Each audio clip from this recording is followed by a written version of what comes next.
ठीक है। आपको तो मैं सिर्फ और सिर्फ कंफर्टेबल कर रहा हूँ कि किसी तरह से आप कंफर्टेबल हो जाओ इन सारे के सारे सॉल्व करने के लिए, फिर धीरे धीरे मामला अपना सेट हो जाएगा। सुनना बेटा, मान लीजिए कि बेटा एक कोई ओवर ब्रिज है, बड़ा ओवर ब्रिज मतलब पुलिया, ठीक है, ओवर ब्रिज, ठीक है, जैसे बड़ा पुलिया होती है ना, ऐसे सड़क पे ऐसे पुलिया बनी होती है, वैसे पुलिया, ठीक। इस पुलिया को मैं ऐसे के सर्कल का पार्ट मान सकता हूं, जिस सर्कल का पार्ट मान रहा हूं उसका सेंटर यहां कहीं है, बड़ा रेडियस r है, ये एक तरह से वर्टिकल प्लेन है।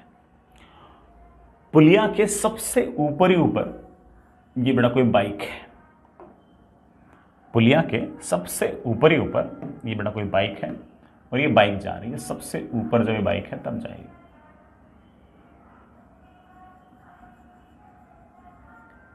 ये m मास की बाइक है, और इस टाइम पर इस बाइक के पास स्पीड जो है वो v है, स्पीड जो है इस टाइम पे v है। ठीक है बेटा, सवाल ये है find normal force between bike and road. Road मतलब जो ओवर ब्रिज की जो सड़क है उसके और इस बाइक के बीच में कितना नॉर्मल फोर्स होगा वो निकालो। बिल्कुल निकालेंगे। सुनना, इस बाइक पर सबसे पहले नीचे की तरफ एक फोर्स लग रहा है mg, उस mg कारण ये बाइक आना चाहिए नीचे की तरफ, तो सड़क जो होगी उसको पुश करेगी। ऑफ कोर्स बड़ा सड़क तो पुश ही कर सकती है, ठीक है। मैं भी अगर बड़ा मान लीजिए सरफेस पर अगर बैठा हूं, खड़ा हूं, तो नीचे की तरफ mg है, तो सरफेस मेरे को ऊपर की तरफ पुश कर रही है किसी न किसी नॉर्मल फोर्स से, तो मैंने ऐसे नॉर्मल लगा दिया ऐसे। अब भले ही स्पीड कांस्टेंट हो, भले ही स्पीड कांस्टेंट हो, लेकिन एक्सेलरेशन तो है।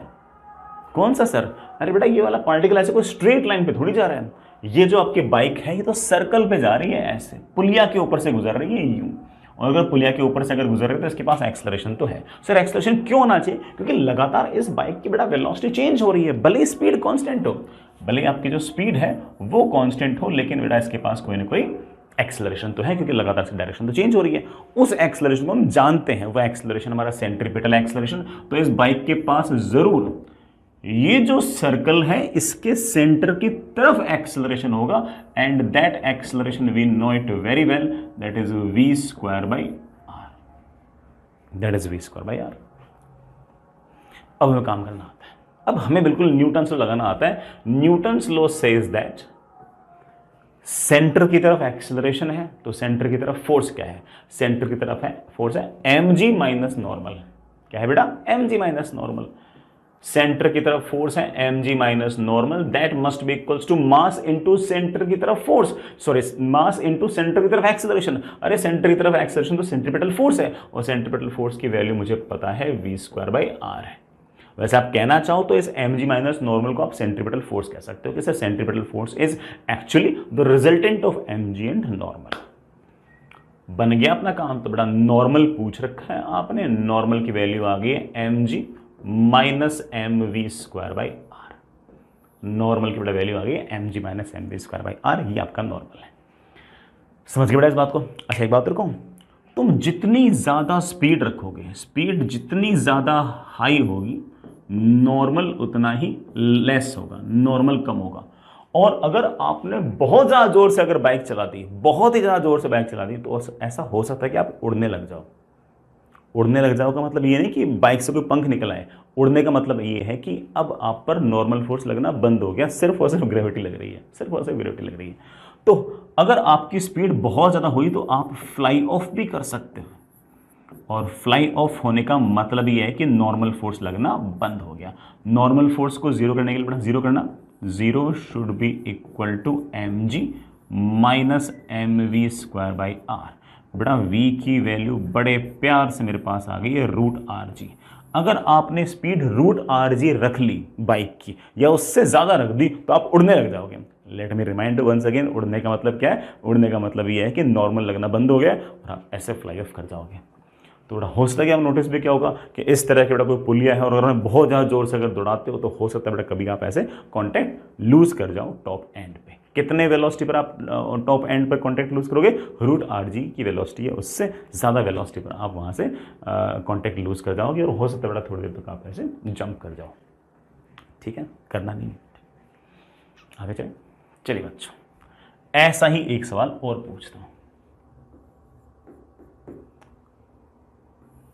सिचुएशन सेम, बट आपका ओवरब्रिज है,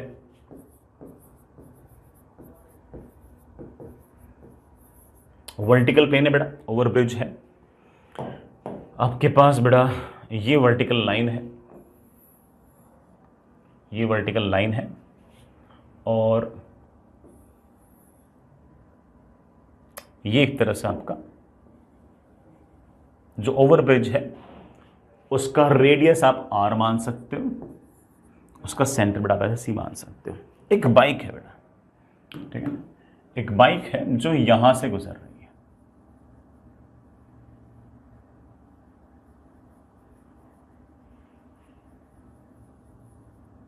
ऐसी बाइक जिसका मास m है और ये कांस्टेंट स्पीड v से जा रही है। बेटा पहले बोलूं स्पीड कांस्टेंट है, ओवर ब्रिज पे यूं जा रही है, पिछले वाले सवाल में सबसे ऊपर थी, अब बेटा यहां गई। मेरे कुछ छोटे मोटे सवाल आराम आराम से इत्मीनान से जवाब दो। बेटा भले ही स्पीड कांस्टेंट से जा रही हो, वेलोसिटी कांस्टेंट नहीं है। क्यों सर? लगा था डायरेक्शन चेंज हो रही है, अभी वेलोसिटी यूं है, फिर यूं है, फिर यूं है, तो जरूर कोई ना कोई एक्सेलरेशन होना चाहिए। कौन?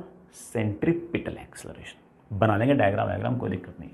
बेटा सवाल बहुत ही क्लियर सा पूछ रहा हूं, पहला ये, find normal force between bike and overbridge. बेटा ओवरब्रिज बोलते हैं, रोड बोलते हैं, एक ही बात है। बेटा दूसरा सवाल, फाइंड फ्रिक्शनल फोर्स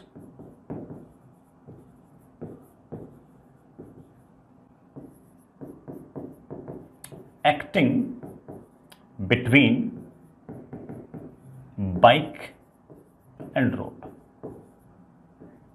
बेटा सड़क और बाइक के बीच में कितना फ्रिक्शनल फोर्स लग रहा है, थोड़ा दिमाग लगाना पड़ेगा आपको, क्या क्या फ्रिक्शन फोर्स आया कैसे, लेकिन लगाए लोगे, दिमाग तो खूब है आपके पास।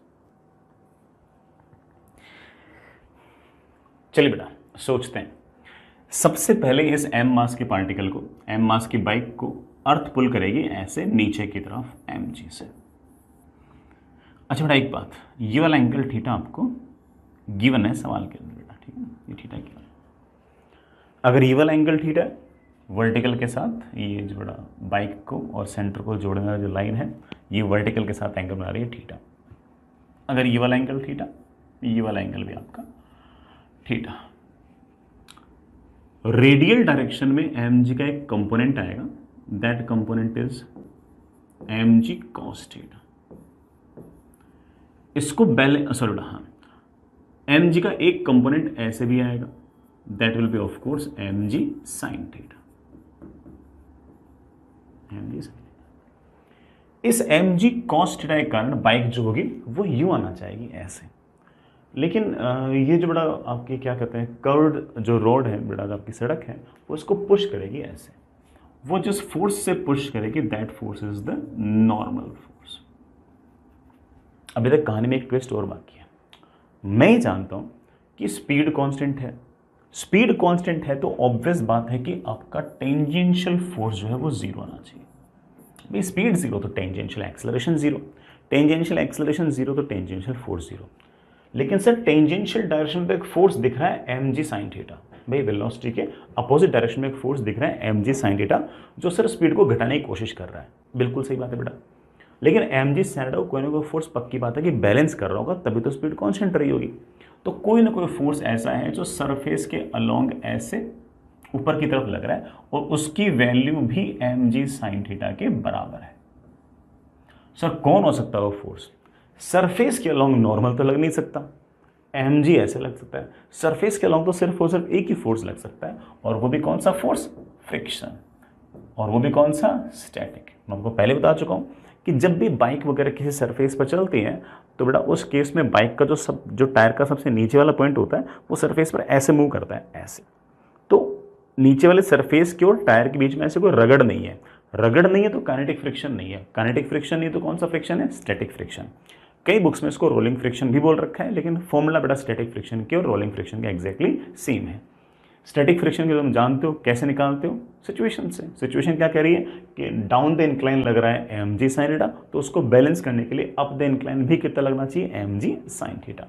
तो दूसरे वाले सवाल का जवाब तो आ गया है कि फ्रिक्शनल फोर्स कितना लग रहा है, तो आप जवाब दे सकते हो कि सर फ्रिक्शनल फोर्स स्टैटिक लग रहा है और उसकी जो वैल्यू है वो आपके पास एम जी साइन थीटा है, क्योंकि स्टैटिक फ्रिक्शन तो हम हमेशा सिचुएशन देख के निकालते हैं, उसके लिए हमें कोएफिशिएंट ऑफ फ्रिक्शन की जरूरत नहीं पड़ती।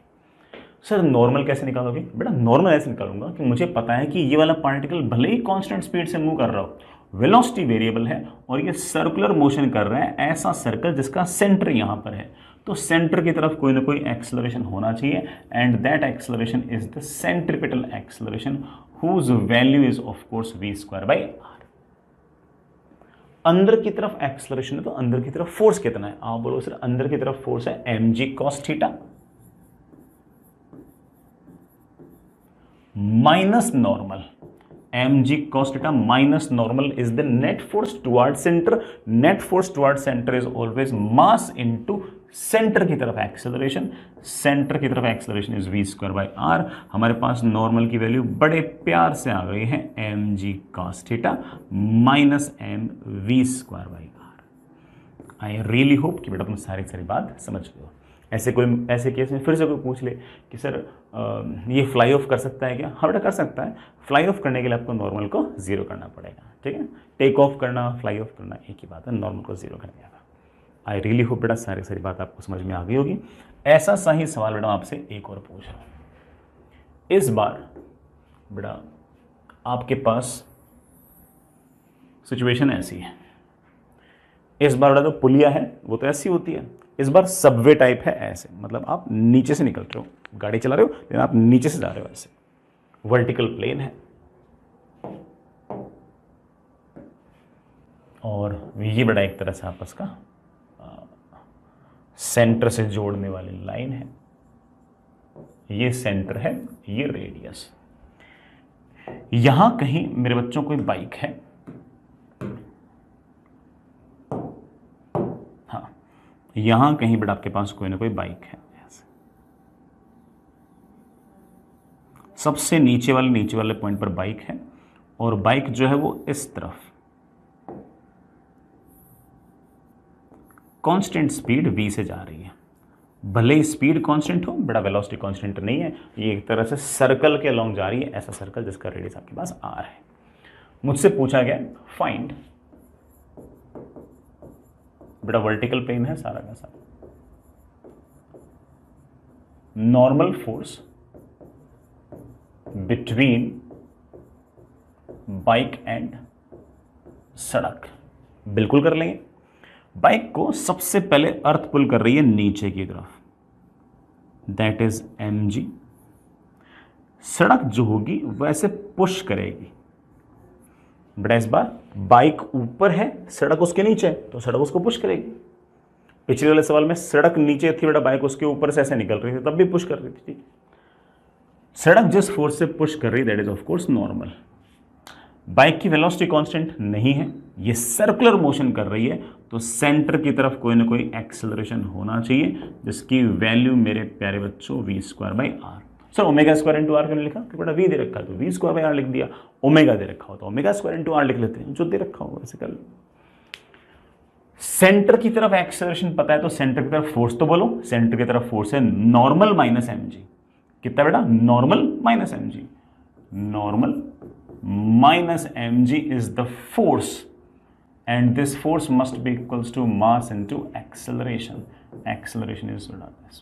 नॉर्मल की बेटा मेरे पास वैल्यू बड़े आराम से आ गई है mg plus mv square by R. तो इस बार तो नॉर्मल जो है वो mg से भी बड़ा है। जब आप बेटा ऐसे ऊपर से गए थे तब नॉर्मल जो था वो mg से छोटा था, इस बार नॉर्मल mg से बड़ा है। अब तो नॉर्मल जीरो हो ही नहीं सकता, इस केस में फ्लाई ऑफ नहीं कर सकते। आप बोलोगे हाँ सर, जब भी हम ऐसे सबवे वगैरह से गुजरते हैं तब तो कोई उड़ने के चांस नहीं होते, उड़ने के चांस सिर्फ तभी होते हैं ऐसे ऊपर से निकलते हैं, ठीक।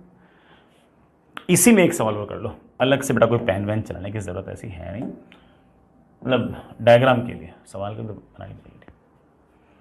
जब ये बाइक यहां पहुंच जाएगी तब क्या कहानी है,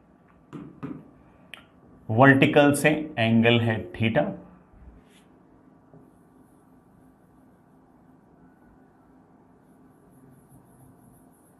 बाइक पहुंच गई है यहां पर, बाइक के पास स्पीड है v, वो है कांस्टेंट। सवाल भैया नॉर्मल फोर्स बताओ, बिल्कुल बताएंगे। कौन से फोर्सेस से बेटा जरा चेक करना। सबसे पहले तो नॉर्मल mg वो देख लो, mg है ऐसे, अगर ये वाला एंगल थीटा तो ये वाला एंगल भी थीटा। नॉर्मल के दो कंपोनेंट कर लिया करो, एक तो रेडियल डायरेक्शन में। सर जानबूझ के आप ये रेडियल और टेंजेंशियल डायरेक्शन में कंपोनेंट क्यों कर रहे हो? क्योंकि बेटा हमें एक्सेलरेशंस भी तो ऐसे पढ़े, रेडियल के अलोंग जो एक्सेलरेशन होगा उसको हम सेंट्रीपिटल एक्सेलरेशन बोल देंगे, टेंजेंशियल डायरेक्शन के अलोंग जो एक्सेलरेशन होगा उसको हम टेंजेंशियल एक्सेलरेशन बोल देंगे। तो हमने एक्सेलरेशन भी तो ऐसे रेडियल और टेंजेंशियल पढ़े, तो फोर्स भी हम ऐसे रेडियल और टेंजेंशियल ही लिखना पसंद करेंगे। तो mg का इस तरफ जो कंपोनेंट आएगा that is as you can see that कि it is mg cos theta. इस तरफ जो कंपोनेंट आएगा वो mg sin theta. Sir speed तो कांस्टेंट है, ये mg sin तो स्पीड कम करेगा, तो पक्की बात बेटा ऐसे लग जाएगा फ्रिक्शन। कौन सा? रोलिंग फ्रिक्शन बोल दो, स्टैटिक फ्रिक्शन बोल दो, मर्जी है आपकी। सर नॉर्मल फोर्स तो आएगा। नॉर्मल फोर्स हमेशा कैसे आता है? सरफेस के परपेंडिकुलर। बेटा ये रहा आपका सरफेस, इसका परपेंडिकुलर डायरेक्शन में आपका नॉर्मल फोर्स है। सर नॉर्मल फोर्स कैसे निकालूं? देखो भाई, भले ही आपकी स्पीड कांस्टेंट हो, वेलोसिटी कांस्टेंट नहीं है, आपकी बाइक जा रही है यूं सर्कल पर मूव कर रही है, तो सेंटर की तरफ कोई ना कोई एक्सेलरेशन आना चाहिए। सेंटर की तरफ जो एक्सेलरेशन है उसका फॉर्मूला हम जानते हैं v²/r। कौन प्रोवाइड करा रहा है ये सेंटर की तरफ एक्सेलरेशन? तो आप बोलोगे sir of course normal minus mg cos theta. इधर नॉर्मल, इधर mg cos थीटा, तो नेट फोर्स आ गया इस तरफ normal minus mg cos theta, and this normal minus mg cos theta must be equals to mass into इस तरफ acceleration. इस तरफ एक्सेलरेशन है v²/r। नॉर्मल की वैल्यू बड़े प्यार से हमारे पास आ गई है, mg cos theta plus mv²/r। इसी में थीटा की वैल्यू 0 रख दोगे तो ये आंसर आ जाएगा बेटा, क्योंकि ये वाला पॉइंट तो थीटा इक्वल्स टू 0 वाला तो पॉइंट है। आई रियली होप बेटा समझ गए होंगे इस बात को। आगे चलते हैं यार। चलो बच्चों, कुछ सवाल और करते हैं, सिचुएशंस थोड़ी सी अपन और भी देखते हैं, ठीक है? चलिए बेटा, नेक्स्ट इज, वैसे थ्योरी का ही पार्ट है लेकिन आप इसे एक तरह से सवाल टाइप मान सकते हो, ठीक है? इसका कोई रिजल्ट वगैरह याद करना हो तो याद भी रख सकते हो। That is conical pendulum. Conical pendulum. सुनना बच्चों, आराम आराम से, इत्मीनान से सारी की सारी बातें सुनना, समझना, देखना। ये बेटा आपके पास एक स्मूथ हिंज है, ये बेटा आपके पास एक स्मूथ हिंज है, ठीक है? ये इस हिंज के साथ वाला ऐसे वर्टिकल है, ये बेटा आपके पास वर्टिकल लाइन है, ठीक? और हमारे पास एक स्ट्रिंग है, मासलेस आइडियल स्ट्रिंग लेके चल रही है अपन को, तो हमारे पास बेटा एक मासलेस आइडियल स्ट्रिंग है, ऐसी मासलेस आइडियल स्ट्रिंग है। लेट से बेटा ये आइडियल स्ट्रिंग जो है ये शुरुआत में वर्टिकल के साथ एंगल थीटा बना के थी, लेंथ में इसकी एक बार के लिए एल मान लेता हूं। जैसे मैंने कहा कि it is ideal string. When I say ideal string I just mean that कि मासलेस स्ट्रिंग। इसके इस एंड पर मैंने ना एक मास बांध दिया ऐसे, छोटा सा मास बांध दिया ऐसे। अगर मैंने इस मास को यहां से छोड़ दिया तो पहले इसकी स्पीड बढ़ेगी, फिर घटेगी, फिर बढ़ेगी, फिर घटेगी, फिर बढ़ेगी, फिर घटेगी, फिर बढ़ेगी, फिर घटेगी, and it is known as simple pendulum. इसको हम सिंपल पेंडुलम कहते हैं। लेकिन मैंने ऐसा नहीं किया, मैंने क्या किया कि इस m मास के पार्टिकल को छोड़ा नहीं, बल्कि ऐसे एक वेलोसिटी दे दी। मैं इसको, इस वेलोसिटी को क्रॉस करके बोल रहा हूँ, क्रॉस v। क्रॉस मतलब अंदर की तरफ। मैंने ऐसे ही वेलोसिटी दे दी। जैसे ही मैंने इसको यूं वेलोसिटी दी, ये वाला पार्टिकल यूं चलते चलते चलते चलते चलते चलते चलते चलते चलते ऐसा सर्कल कंप्लीट करते करते यूं करते करते करते वापस यहाँ आ गया, और फिर ऐसे लगातार चक्कर काटता गया। कभी ना कभी हमारा पार्टिकल इधर ही पहुंचा, कभी ना कभी हमारा पार्टिकल यहाँ ही पहुंचा, जब यहाँ कहीं पहुँचा उस टाइम पर इस पर इसके पास स्पीड ऐसे बाहर की तरफ भी है, बाहर पूरे टाइम ऐसे v वेलोसिटी से ये घूम रहा है, सर्कल में घूम रहा है। जिस सर्कल में ये घूम रहा है as you can check it कि उस सर्कल का सेंटर ये रहा, उसका सेंटर ये रहा, और उसकी अगर मैं रेडियस की बात करूं तो ये बड़ा उसका रेडियस है। As you can see that कि अगर ये आपके पास L है, ये अगर थीटा है तो ये L cos थीटा, ये आपका L sin थीटा, तो रेडियस आपके पास आ गई है L sin थीटा। यहाँ से यहाँ तक की जो हाइट है मैं इसको L cos थीटा लिख सकता हूँ, इसको L cos लिख सकते हैं। चलो अच्छी बात है, इतना तो समझ में आ गया। अब ये जो पार्टिकल है ये अब ऐसे यूनिफॉर्म सर्कुलर मोशन करेगा, ऐसे यूनिफॉर्म। अब हमें इसकी पूरी रिसर्च करनी है कि इसका ओमेगा क्या होगा, टाइम पीरियड क्या होगा। व्हेन ऐसे time period I mean that कि पूरा का पूरा चक्कर काटने में समय कितना रहेगा। इसको हम सिंपल पेंडुलम ना बोलकर कॉनिकल पेंडुलम बोल रहे हैं। कारण आपको समझ में आएगा कि सर मैंने कॉनिकल पेंडुलम क्यों बोला, क्योंकि पहले रस्सी ऐसे थी, फिर रस्सी ऐसे, फिर रस्सी ऐसे, फिर रस्सी ऐसे। तो रस्सी जो है ना वो एक तरह से कोन टाइप बना रही है। पहले रस्सी यूँ थी, फिर ऐसे हुई, फिर ऐसे हुई, फिर ऐसे हुई। तो रस्सी जो है वो एक तरह से कॉन टाइप बना रही है, आपको दिख भी रहा है, ठीक है। तो कॉन टाइप बना रही है, इसलिए उसका नाम कॉनिकल पेंडुलम हमने निकाल दिया। इस m मास के पार्टिकल पर कौन से फोर्सेस हैं? सबसे पहले नीचे की तरफ तो mg, रस्सी अपनी तरफ खींचेगी किसी न किसी फोर्स से, let's say it is tension T। अगर ये वाला एंगल थीटा तो ये वाला एंगल भी आपका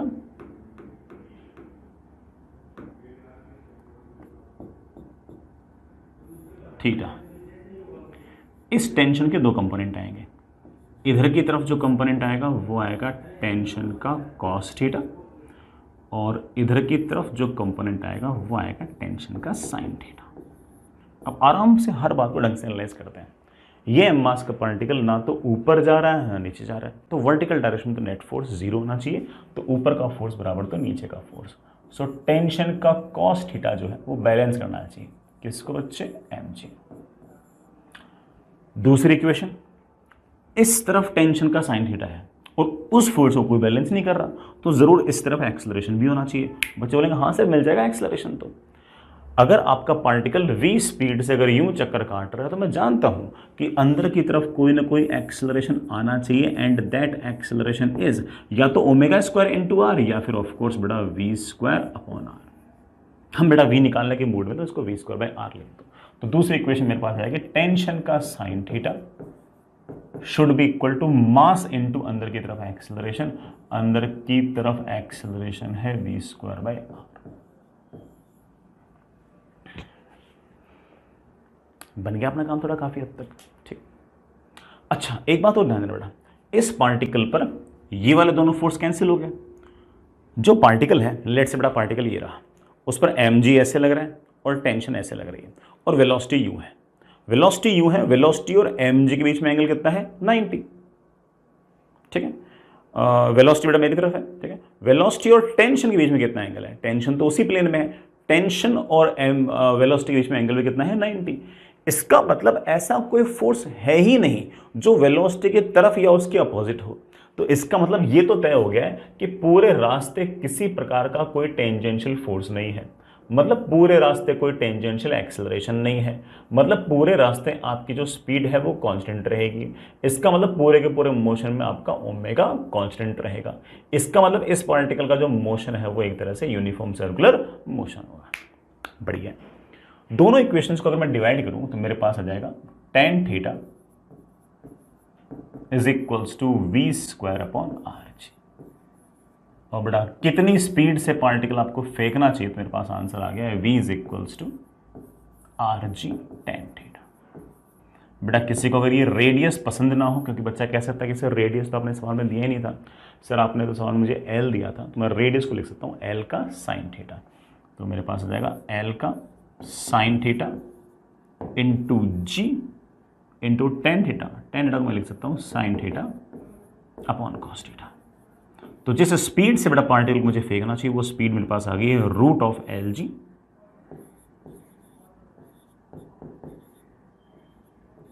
sign square theta upon cos theta. ये स्पीड आ गई। सर हम इसकी ओमेगा निकाल सकते हैं? बिल्कुल निकाल सकते हैं। या तो यहां पर वी स्क्वायर बाई आर की जगह ओमेगा स्क्वायर इंटू आर लिख दिया होता तो वैसे ओमेगा आ गया होता, और अगर आप वैसे अगर ओमेगा निकालना चाहते हो तो आप लिख सकते हो कि sir omega is simply v by r, that is root of L G sine square theta upon cos theta divide by radius. बेटा radius is of course l sine theta. बेटा ये साइन थीटा साइन स्क्वायर तो cancel हो गया, और omega की बेटा मेरे पास वैल्यू आ गई है root of G upon L sine theta. Sorry बेटा,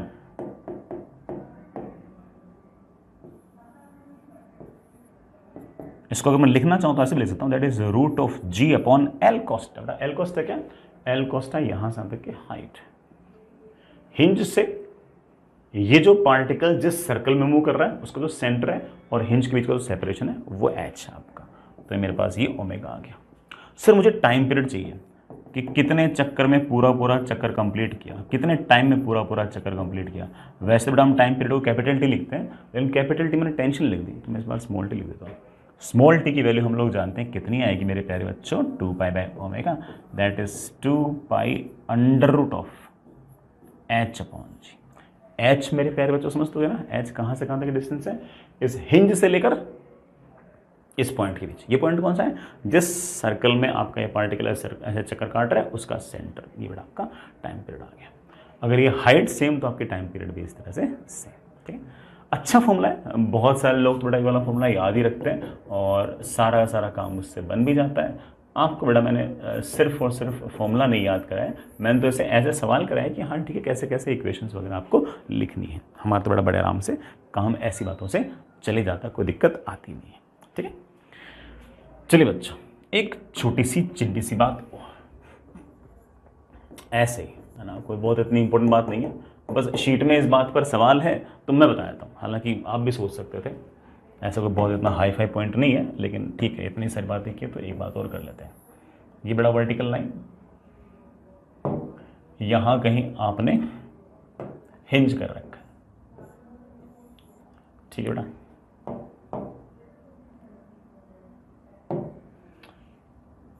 ये कोई पार्टिकल बेटा इस रस्सी से बांध रखा है,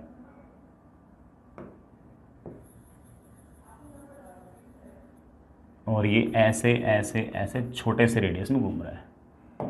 इसी तरह से दूसरा पार्टिकल है, वो उसी प्लेन के अंदर है, उसको भी हमने ऐसे चक्कर कटवा रखा है, लेकिन उसका रेडियस बड़ा है। ऐसे बड़ा तीसरा पार्टिकल है ऐसे, और ये तीसरा पार्टिकल ऐसे।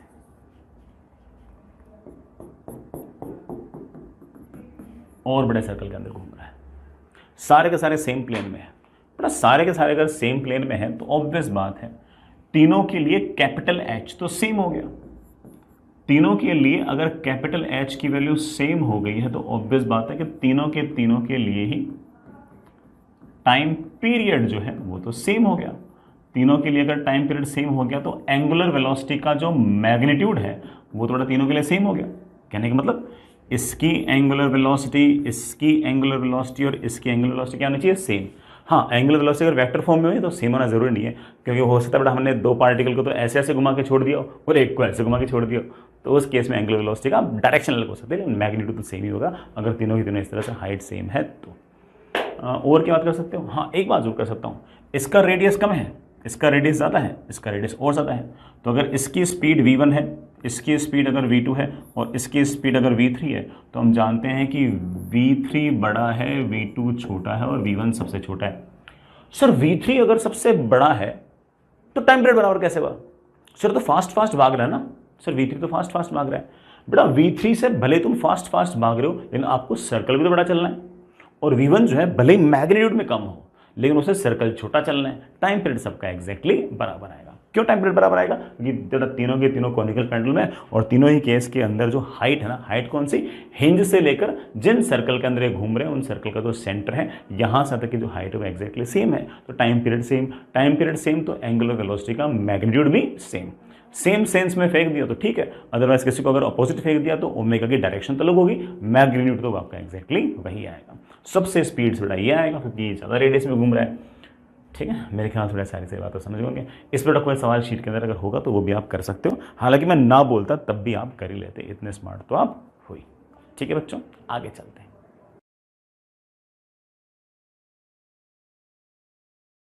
चलिए बच्चों आगे चलते हैं, कुछ एग्जाम्पल्स वन और करते हैं। ये एक सिचुएशन देखिएगा, बड़ा आपके पास एक राउंड टेबल है, आपके पास बड़ा इस तरह से एक राउंड टेबल है। ये जो राउंड टेबल है बड़ा रफ है ना, स्मूथ नहीं है, बड़ा रफ है। और इस राउंड टेबल के सेंटर से r डिस्टेंस दूर एक ब्लॉक पड़ा है टेबल के ऊपर ही। ये सारा का सारा जो मैंने अरेंजमेंट बोला है बड़ा, ये सारा का सारा अरेंजमेंट हॉरिजॉन्टल प्लेन में पड़ा है,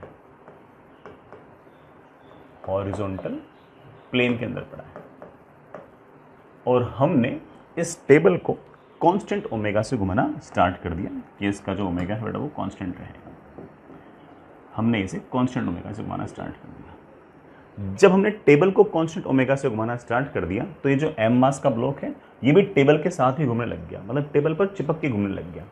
ये जो डायग्राम है ये हमारा बेसिकली टॉप व्यू है, ऊपर से देखने पर ऐसा नजर आ रहा है, ऊपर से देखने पर ऐसा नजर आ रहा है, अदरवाइज तो ये हॉरिजॉन्टल प्लेन के अंदर है। ये तो टॉप व्यू बेटा, और ये m मास का जो ब्लॉक है ये टेबल के साथ साथ घूम रहा है। दिस इज ऐसा कह सकते हो आप कि रोटेटिंग विथ टेबल। ऑब्वियस बात बेटा, टेबल के साथ रोटेट कर रहे हैं, it means that it is rotating without slipping, बिना स्लिप किए, बिना स्लिप किए रोटेट कर रहे हैं। ठीक है, अच्छी बात है, बढ़िया बात। ये टॉप व्यू है, ये हम उसको ऊपर से देख रहे हैं। मेरा सवाल आपसे ये है कि फाइंड कोएफिशिएंट ऑफ फ्रिक्शन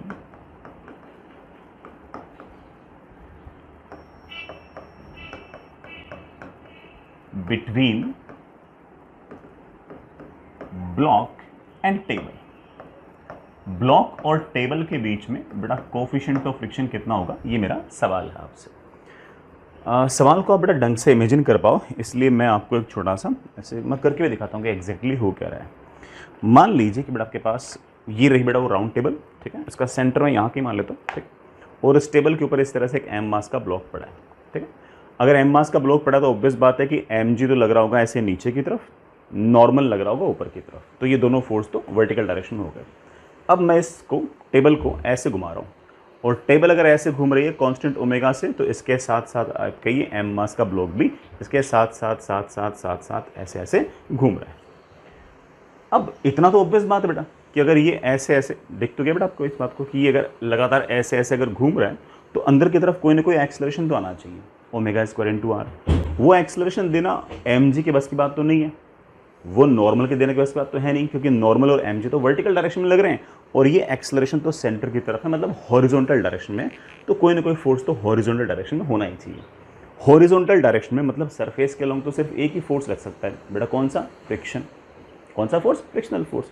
सिर्फ फ्रिक्शनल फोर्स कैसे, इसके और इसके बीच में तो स्लिपिंग है ही नहीं, स्लिपिंग होती है तब फ्रिक्शनल फोर्स होता है। नहीं बेटा, मैंने ऐसा कभी नहीं कहा आपको। हाँ, स्लिपिंग होती है तब काइनेटिक फ्रिक्शन होता है, बिना स्लिपिंग के कौन सा फ्रिक्शन हो सकता है, स्टैटिक फ्रिक्शन। और स्टैटिक फ्रिक्शन तो सरफेस के अलोंग किसी भी डायरेक्शन में लग सकता है, और कितना भी लग सकता है एक मैक्सिमम लिमिट तक ज़रूरत के हिसाब से। तो मेरे ख्याल से हम सारे के सारे सिचुएशन को एनालाइज कर सकते हैं, कोई बहुत बड़ा टास्क नहीं है। ठीक है, करते हैं। चलिए बेटा, सबसे पहले अगर आप इसको कांस्टेंट ओमेगा से घुमा रहे हो तो ऑब्वियस बात है कि ओमेगा अगर कांस्टेंट है तो इट ऑब्वियसली मीन्स दैट कि आपका एंगुलर एक्सेलरेशन तो जीरो, एंगुलर एक्सेलरेशन जीरो, तो ब्लॉक का टेंजेंशियल एक्सेलरेशन भी जीरो। लेकिन सेंट्रीपिटल एक्सेलरेशन तो आएगा, और वो सेंट्रीपिटल एक्सेलरेशन सेंटर की तरफ आएगा, और उसकी वैल्यू हम बड़ा v स्क्वायर बाई आर भी लिख सकते हैं और ओमेगा स्क्वायर इंटू आर भी लिख सकते हैं। सवाल में ओमेगा दे रखा है इसलिए मैंने इसको ओमेगा स्क्वायर इंटू आर लिख दिया। अब मैं आपसे पूछूं कि आखिर सेंटर की तरफ ये जो acceleration omega square into R आप बता रहे हो, या आखिर किसने दिया। आप बोलोगे सर ऑफ कोर्स नीचे की तरफ। बड़ा नीचे की तरफ मैं ऐसे क्रॉस से दिखा दूं, नीचे की तरफ लगने वाला जो mg है वो भी नहीं दे सकता।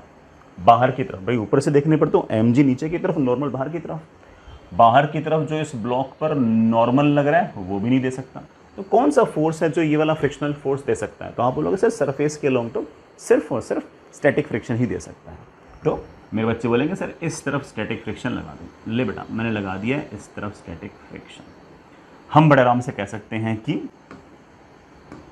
static friction is the only force which can act along the surface and it must be equals to अंदर की तरफ force must be equal to mass into अंदर की तरफ acceleration is omega square into r। हो सकता है आप सोच रहे हो कि सर आपको पता कैसे चला कि static friction अंदर रहेगा? बेटा वो तो पता ही था, अंदर की तरफ एक्सेलरेशन है तो एक्सेलरेशन कौन प्रोवाइड करेगा? कोई फोर्स। वो फोर्स mg हो नहीं सकता, नॉर्मल हो नहीं सकता, तो पक्की बात है कि जो टेबल की सरफेस होगी वो ब्लॉक पर अंदर की तरफ एक स्टैटिक फ्रिक्शन लगा देगी। ये हमारा एक तरह से इक्वेशन है। लेकिन सर मुझसे तो म्यू पूछा है, बेटा म्यू निकालने के लिए क्या स्टैटिक फ्रिक्शन कोई फॉर्मूला है क्या? आप बोलोगे हाँ सर एक फॉर्मूला है तो सही, एक इनइक्वलिटी है कि static friction is always less than और equal to mu into N. तो मेरे पास आ गया m into omega square into r should be less than और equal to mu into N. बेटा नॉर्मल कितना है? आप बोलो सर वर्टिकल डायरेक्शन में नीचे की तरफ mg, ऊपर की तरफ नॉर्मल। ब्लॉक ना तो ऊपर जा रहा है ना नीचे जा रहा है, तो नॉर्मल की वैल्यू तो mg के बराबर ही आनी चाहिए। इससे बेटा मेरा m से m कैंसिल हो गया और मेरे पास म्यू की वैल्यू आ गई कि mu should be always greater than और equal to omega square into r upon g. ये बेटा का आंसर है। आपकी म्यू की जो वैल्यू है वो omega square into r upon g से बड़ी होनी चाहिए। कोई अगर इसी सवाल में मुझसे पूछ ले कि कम से कम म्यू की वैल्यू कितनी होनी चाहिए, तो हम जवाब दे देंगे म्यू की वैल्यू कम से कम कि ये वाला ब्लॉक स्लिप ना करें, तो हम बोलेंगे that value is omega square r upon g. अगर बेटा म्यू की वैल्यू इससे कम हुई ना, फिर स्लिपिंग हो जाएगी, फिर काइनेटिक फ्रिक्शन लग जाएगा और फिर ये वाला जो ब्लॉक है ये इस टेबल के साथ साथ रोटेट नहीं कर पाएगा। ठीक है, ऐसा ही सवाल बेटा शीट के अंदर भी होगा। उसमें ऐसे तो इंग्लिश हाई फाई लिखी होगी कि बेटा पंखा है, पंखे की ब्लेड पर कोई पार्टिकल पड़ा है वगैरह वगैरह, ओमेगा वगैरह सब दे रखा होगा। ओमेगा हो सकता है बेटा आरपीएम वगैरह में दे रखा हो, तो मैंने आपको आरपीएम वगैरह को कन्वर्ट करना सिखा रखा है। आरपीएम याद था ना, रोटेशंस पर मिनट, एक रोटेशन में 2 पाई रेडियन पर मिनट को बड़ा सेकंड में कन्वर्ट कर लेना। वो वाला सवाल बड़े आराम से एग्जैक्टली ऐसे कैसे ही बन जाएगा। बस वो न्यूमेरिकल है, ये थोड़ा सा वैल्यूज, सॉरी ये थोड़ा सा वेरिएबल्स में था। ठीक है, आगे चलते हैं। अच्छा आगे चलते हैं, एक और सवाल।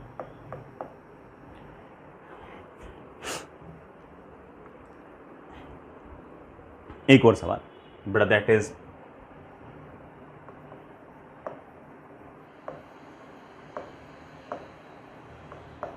वेल ऑफ डेथ, बड़ा मौत का कुआं। बड़ा हो सकता है कि बहुत सारे बच्चों ने ना सर्कस वगैरह में देख रखे हो मौत के कुएं वगैरह। ठीक है, तो उसी पर बेस्ड है, सुनना इस बात। ये बड़ा आपके पास कोई मौत का कुआं है, ठीक है, और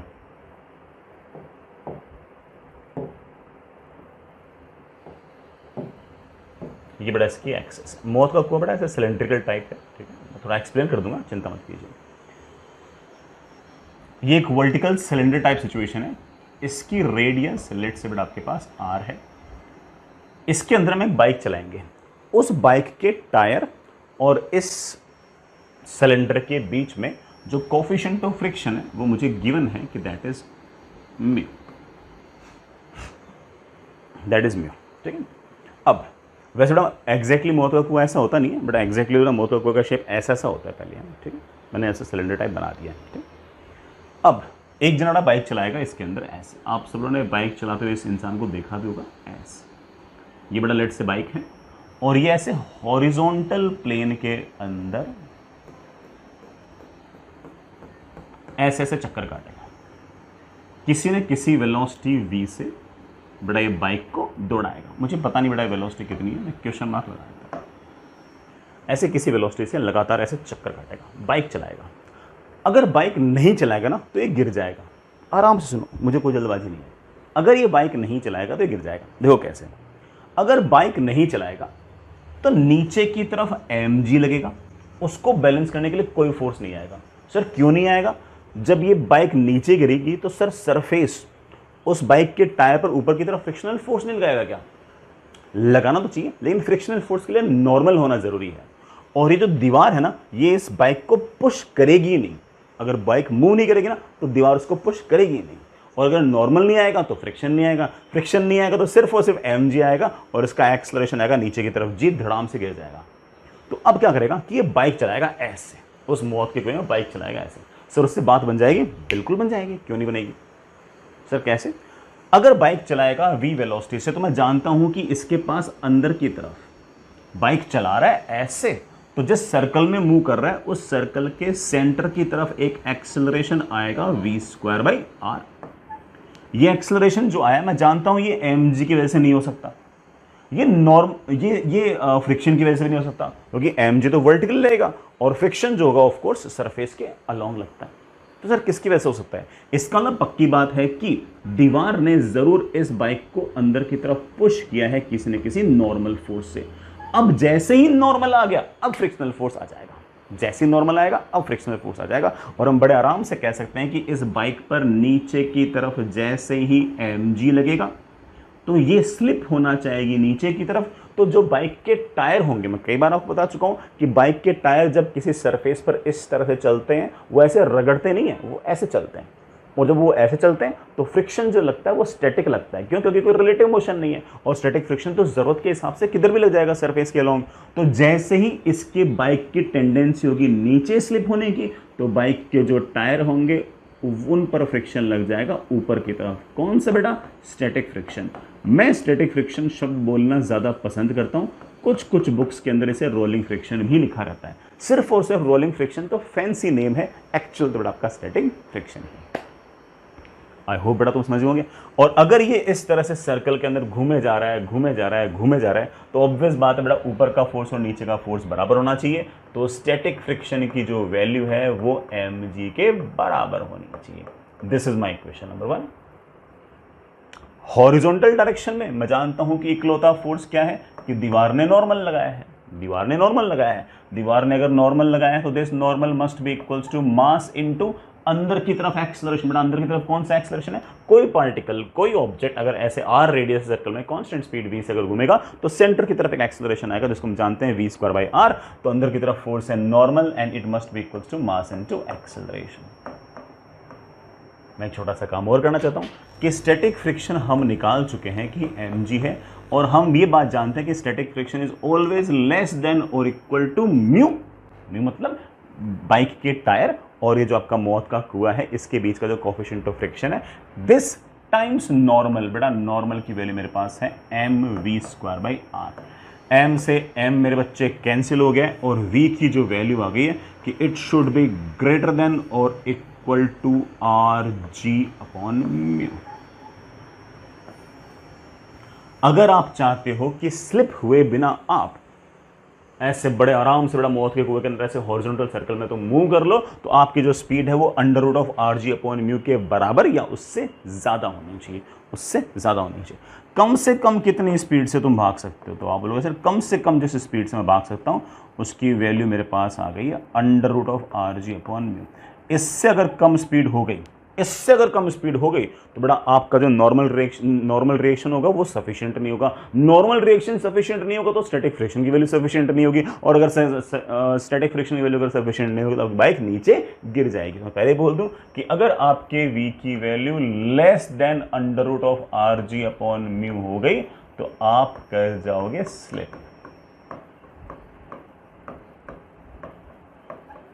तो बेटा आपको इतनी स्पीड तो मेंटेन करनी ही पड़ेगी, √rg/μ की स्पीड मेंटेन करनी ही पड़ेगी। कई सवालों के अंदर बेटा इसका ओमेगा भी पूछ रखा होता है, तो आप ओमेगा निकाल सकते हो। सिर्फ और सिर्फ normal is equals to mv²/r की जगह m⍵²/r लिख दो, या फिर जब v आई गया तो मैं ओमेगा में लिख सकता हूँ।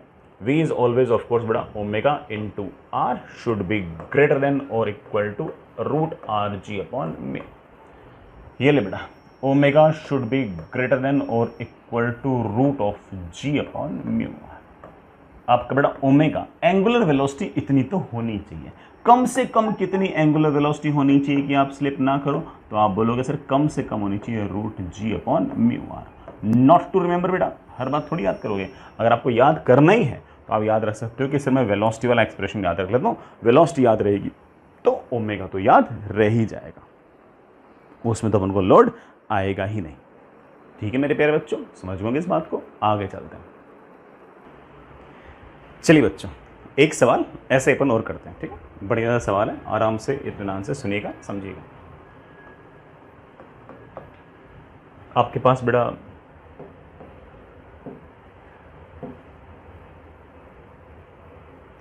सिचुएशन कुछ ऐसी है कि आपके पास एक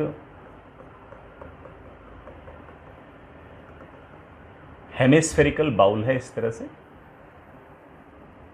ठीक है, और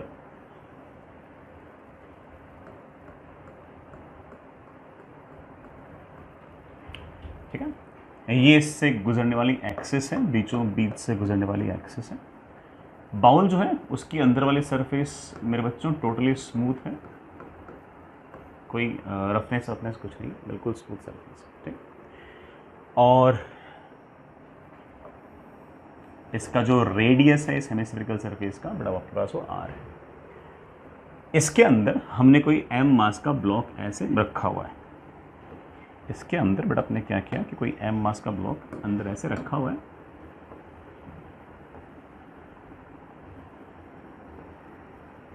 ये एम मास का ब्लॉक जो है ये ऐसे वर्टिकल से किसी एंगल पे है, मुझे ये वाला एंगल थीटा निकालना है। अब कहानी बेटा ये है कि हम इस बाउल को ऐसे ओमेगा से घुमा रहे हैं और ये जो एम मास का जो ब्लॉक है ना ये बाउल के साथ साथ घूम रहा है, मतलब इस हेमिस्फेरिकल बाउल और इस एम मास के ब्लॉक के बीच में किसी प्रकार की कोई स्लिपिंग वगैरह नहीं है, कोई स्लिपिंग वगैरह नहीं है, ठीक है। तो मैं बोल दूँ बेटा कि block is rotating with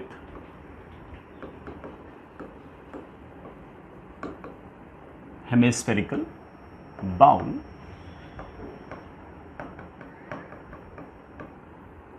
without slipping, बिना स्लिप किए। अब वैसे आप इतना तो समझ गए होंगे बेटा बिना विदाउट स्लिप अगर घूम रहे हैं तो जिस सर्कल में घूम रहे हैं बेटा वो सर्कल का रेडियस आर नहीं है बल्कि उसका radius R sine theta, R sine theta. हमें सवाल में पूछ रखा है कि आप तो सिर्फ और सिर्फ थीटा बताइए बस, फाइंड एंगल थीटा। बिल्कुल करेंगे, बड़े आराम से करेंगे। सुनना बेटा, हम इस बात को समझ गए हैं कि ये एम मास का जो ब्लॉक है ये ऐसे ऐसे ऐसे ऐसे ऐसे घूम रहा है, और अगर ऐसे ऐसे घूम रहा है तो यहाँ कहीं बेटा ऑफकोर्स उसके पास कोई सेंटर है। ओमेगा आपका कांस्टेंट है, वेरी नहीं कर रहा, अगर वेरी कर रहा होता तो अल्फा दे रखा होता, ठीक है। अगर ऐसे घूम रहा है तो ऑब्वियस बात है कि जिस सर्कल में घूम रहा है उस सर्कल का जो रेडियस है, जैसे हम कह सकते हैं कि अगर ये आर है तो ये आर कॉस थीटा है, बेटा आपका आर साइन थीटा है, ये आर साइन। इस एम मास की ब्लॉक को अगर देखें तो बेटा कौन से फोर्सेस हैं, सबसे पहले नीचे की तरफ तो आएगा एम जी, नॉर्मल भी आएगा। नॉर्मल हमेशा कैसे आता है, सरफेस के परपेंडिकुलर, ये रहा सरफेस, सरफेस के परपेंडिकुलर नॉर्मल आएगा ऐसे। नॉर्मल मैं आपको कई बार बता चुका हूँ, सरफेस बेटा कैसे कैसे आता है, हल्का फुल्का ने आपको आइडिया पहले भी दे रखा है। हमेशा सरफेस के परपेंडिकुलर, सरफेस है टेंजेंशियल तो नॉर्मल होगा नॉर्मल डायरेक्शन में, ठीक। और अगर ये वाला एंगल थीटा तो बेटा ये वाला एंगल भी आपका थीटा।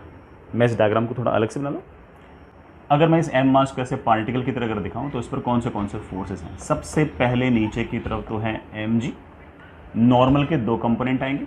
ऊपर की तरफ आपको नज़र आ गया है कि एन का कॉस थीटा है, और हॉरिजॉन्टल डायरेक्शन में मेरे पास आ गया है कि एन का साइन थीटा है।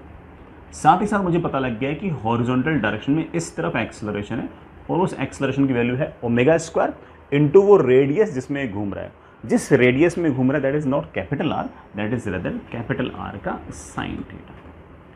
हम जानते हैं कि वर्टिकल डायरेक्शन में आपका ब्लॉक ना तो ऊपर जा रहा है ना बेटा नीचे आ रहा है, तो ऊपर का फोर्स बराबर नीचे का फोर्स, वो लिखने में तो हमें दिक्कत ही नहीं है। तो हम बड़े आराम से कह देंगे कि N cos theta should be equal to M जी।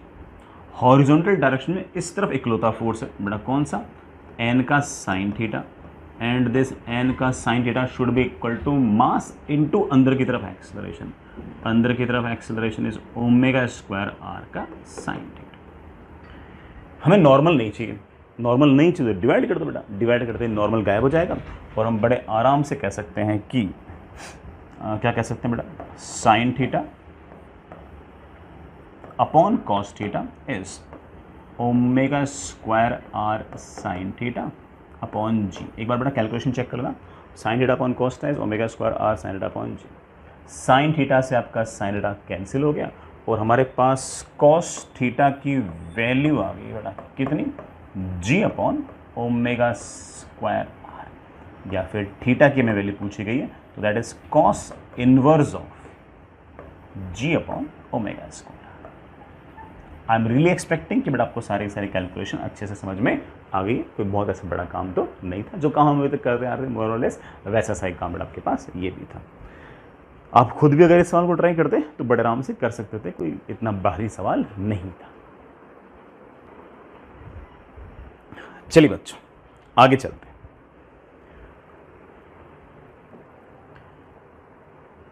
एक सवाल और करते हैं बेटा, एक बड़ा छोटा सा सवाल और देखते हैं। जैसे सिचुएशन बेटा इस बार इस तरह की है, थोड़ा सा सवाल टफ है लेकिन ऐसा सवाल है जिसकी थ्योरी जो बार बार काम आती है, अलग अलग जगह बार बार यूज आती रहती है, उसको देखना। हमारे पास एक हॉरिजॉन्टल स्मूथ सरफेस है, हमारे पास बड़ा एक हॉरिजॉन्टल स्मूथ सरफेस है और इस हॉरिजॉन्टल स्मूथ सरफेस पर एक चेन पड़ी बेटा इस तरह से, एक यूनिफॉर्म चेन पड़ी है ऐसे, एम मास की आर रेडियस की यूनिफॉर्म चेन पड़ी है स्मूथ सरफेस पे, बिल्कुल टोटली स्मूथ सरफेस है पड़ी। ठीक, लेट्स मैं एक बार इसके लिए इसका सेंटर मान लेता हूं ऐसे और इसका रेडियस आपके पास में आर मान लेता हूं। यूनिफॉर्म का मतलब होगा कि हर बराबर बराबर लेंथ पर बराबर बराबर मास है, यूनिफॉर्म का मतलब तो ये बराबर क्या होगा। और हमने क्या किया कि इस चेन को ऐसे कांस्टेंट एंगुलर वेलोसिटी ओमेगा से घुमा दिया, हमने इसको कांस्टेंट एंगुलर वेलोसिटी से घुमा दिया, घुमा के छोड़ दिया। मैं फिर से बोल दूं, हॉरिजॉन्टल स्मूथ सरफेस है, एम मास की आर रेडियस की चेन है, हमने इसको कांस्टेंट ओमेगा से घुमाकर छोड़ दिया। अब बेटा लगातार कांस्टेंट ओमेगा से घूमती रहेगी क्योंकि फ्रिक्शन वगैरह तो कुछ है नहीं। मेरा सवाल ये है कि कांस्टेंट ओमेगा से अगर आपने इसको घुमा दिया तो इसके अंदर कितनी टेंशन होगी, चेन के अंदर कितनी टेंशन होगी। सवाल है कि बेटा find tension in the chain, इस चेन के अंदर कितनी टेंशन होगी। बिल्कुल निकालेंगे, बड़े आराम से निकाल लेंगे। एक बात तो आप समझ गए होंगे कि इस तरह से हॉरिजॉन्टल सरफेस पर अगर कोई चेन पड़ी है और अगर वो ऐसे कांस्टेंट ओमेगा से अगर घूम रही है तो सारे के सारे पॉइंट तो एक जैसे सही हैं, सारे पॉइंट तो सिमेट्रिक हैं। तो इस बात की फील तो में है कि रस्सी के हर पॉइंट पर टेंशन सेम होनी चाहिए, बराबर होनी चाहिए।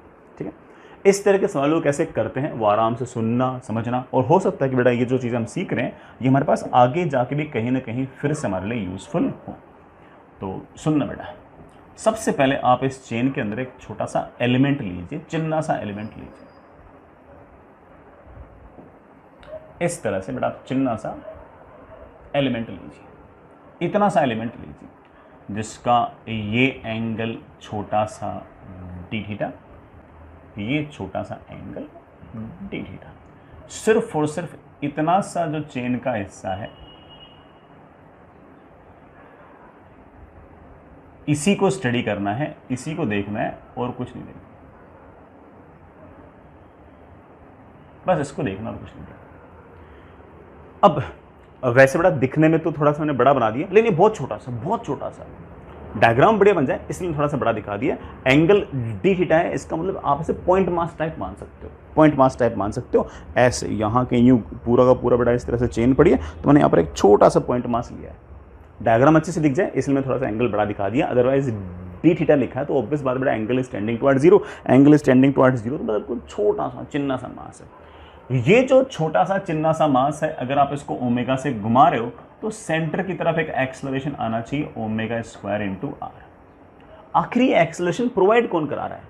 ऑफ कोर्स ये छोटा सा मास अगर इस तरह से घूम रहा है, छोटा सा डीएम मास अगर घूम रहा है तो अंदर की तरफ acceleration omega square into R होना चाहिए। वो ऑफ कोर्स नीचे की तरफ जो mg लग रहा है उसके कारण तो आ नहीं सकता, नीचे वाले सरफेस में कोई ना कोई नॉर्मल लगाया होगा उसके कारण भी आ नहीं सकता, सरफेस स्मूथ है इसलिए फ्रिक्शन के कारण भी नहीं आ सकता। तो कौन सा ऐसा फोर्स है जो इस छोटे से डीएम मास को अंदर की तरफ एक्सेलरेशन दे रहा है? सोचते हैं। अच्छा एक बात और, इसका मास तो लिखो बेटा, इसका छोटा सा मास डीएम होगा, पहले इसका ये छोटा सा डीएम मास लिखते हैं।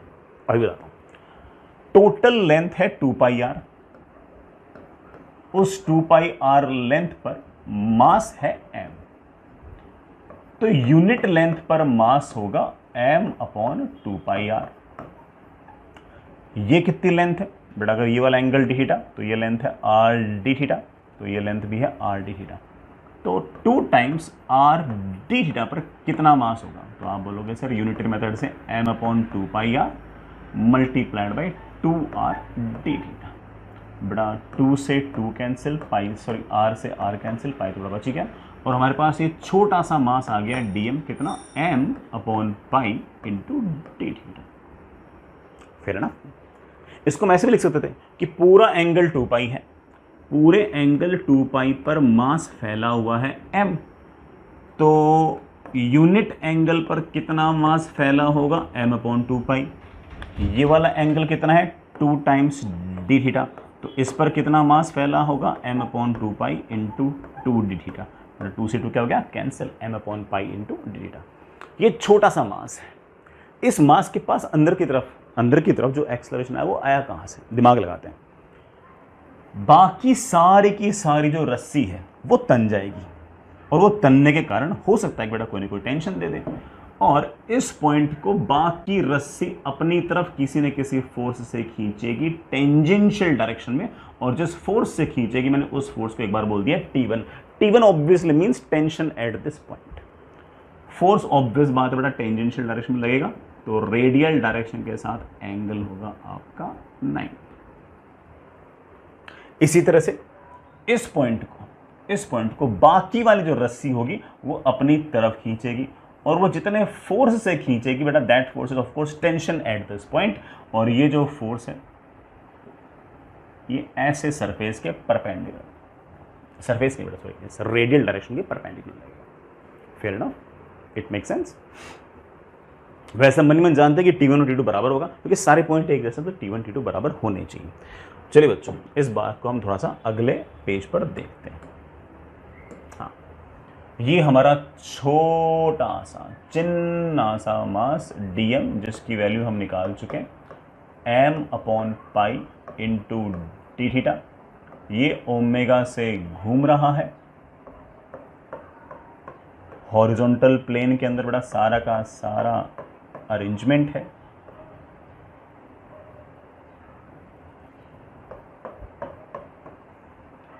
बाकी वाली जो रस्सी है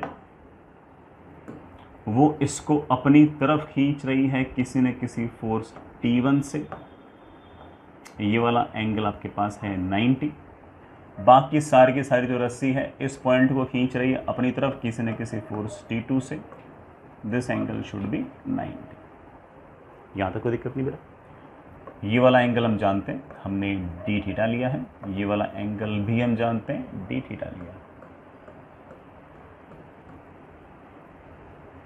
ये जो पार्टिकल छोटा सा मास है, बस बेटा डायग्राम बढ़िया बन जाए इसलिए थोड़ा सा बड़ा दिखा रखा है। छोटा सा मास है, चिन्ना सा, एक्सेलरेशन होगा सेंटर की तरफ, और वो सेंटर की तरफ एक्सेलरेशन होगा of course centripetal omega square into R. We know that this acceleration is responsible for change in the direction of the velocity. अच्छी बात है बेटा। ये वाला एंगल अगर डी थीटा, गौर से सुनना, तो ये वाला एंगल भी डी थीटा, तो ये वाला एंगल 90 माइनस डी थीटा। ये लाइन और ये लाइन परपेंडिकुलर है, तो ये वाला एंगल फिर से comes out to be D theta. वही कहानी बड़ा मावा, फिर से बोलूंगा, ये वाला एंगल डी थीटा, ये वाला एंगल डी थीटा, तो ये वाला एंगल 90 माइनस डी थीटा, तो ये वाला angle comes out to be D theta. T1 T2 के कंपोनेंट्स देखना। T1 का इस तरफ कंपोनेंट आ गया,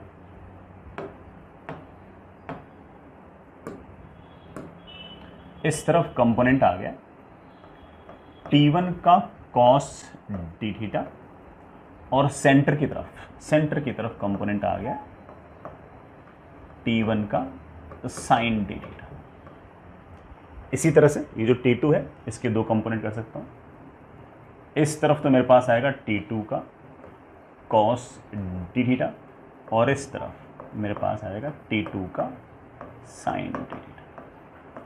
अब मैं बड़े आराम से जानता हूं कि इस m मास के पास इस तरफ तो कोई एक्सेलरेशन है ही नहीं, तो this force should be equal to this force. मेरे पास सबसे पहली इक्वेशन आ गई है कि T1 का cos D theta is equals to T2 का कॉस डी थीटा। इससे बड़ा ये दोनों कैंसिल और मेरे पास सबसे पहली इक्वेशन आ गई है T1 इक्वल्स टू T2। ये T1 is equals to T2 हम बाई सिमेट्री भी कह सकते थे कि सारे पॉइंट जो है बिल्कुल एग्जैक्टली एक जैसे हैं, तो हर जगह टेंशन बराबर आनी चाहिए।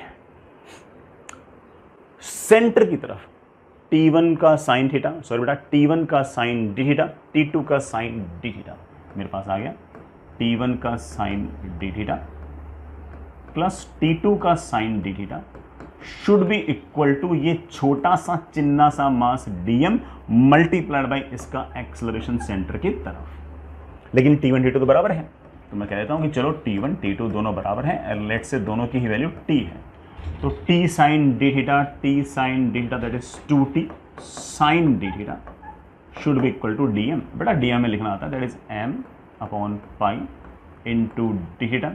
Centripetal acceleration is of course omega square into r।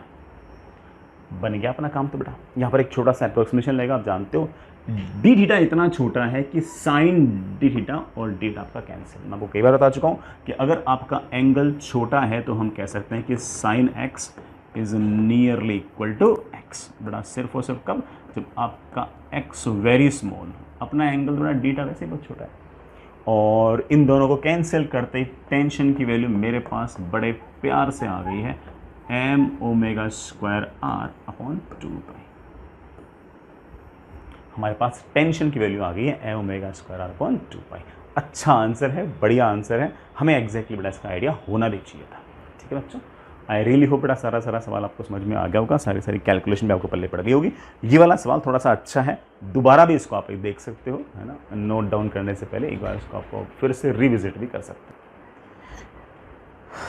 चलो बच्चों आगे चलो, एक और सवाल करते हैं। बहुत ही बढ़िया सा सवाल है, कॉन्सेप्चुअली अच्छा सवाल है, सीखने के लिए बताने के लिए बहुत सारे इसके अंदर बातें हैं। सुनिएगा, आपके पास बेटा ये एक छत और ये कोई वर्टिकल वॉल, ये बेटा कोई वर्टिकल वॉल, और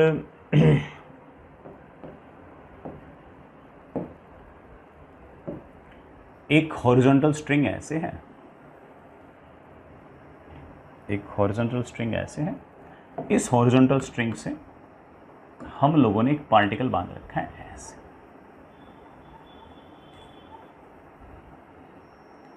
m मास का पार्टिकल है, ये बेटा मैंने कोई वर्टिकल लाइन खींच रखी है, और एक दूसरी स्ट्रिंग है ऐसे।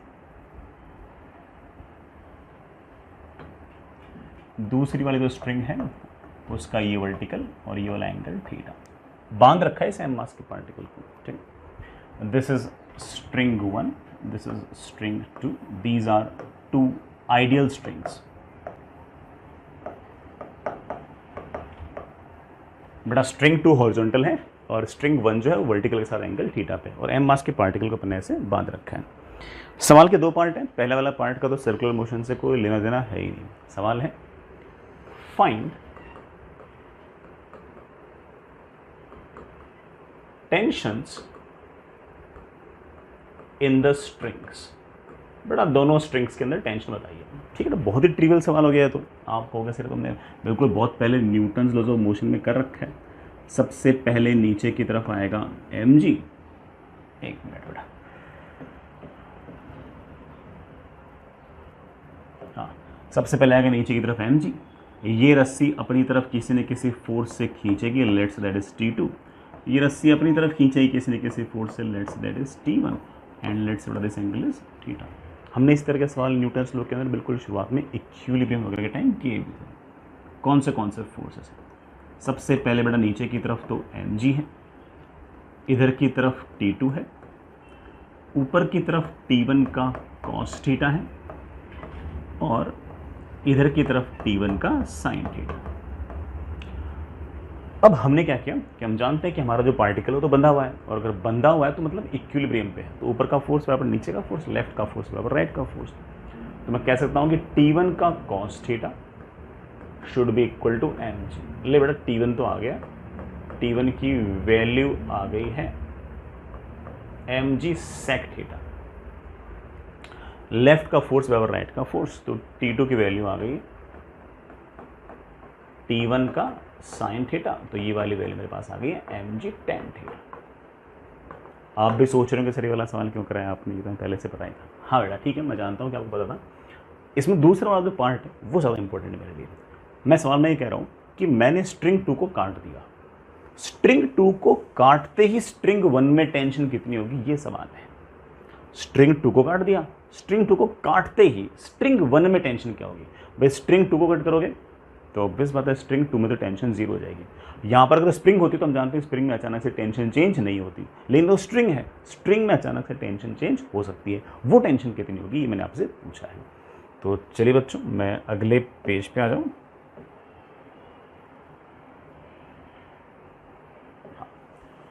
मेरा सवाल आपसे बेटा ये है कि फाइंड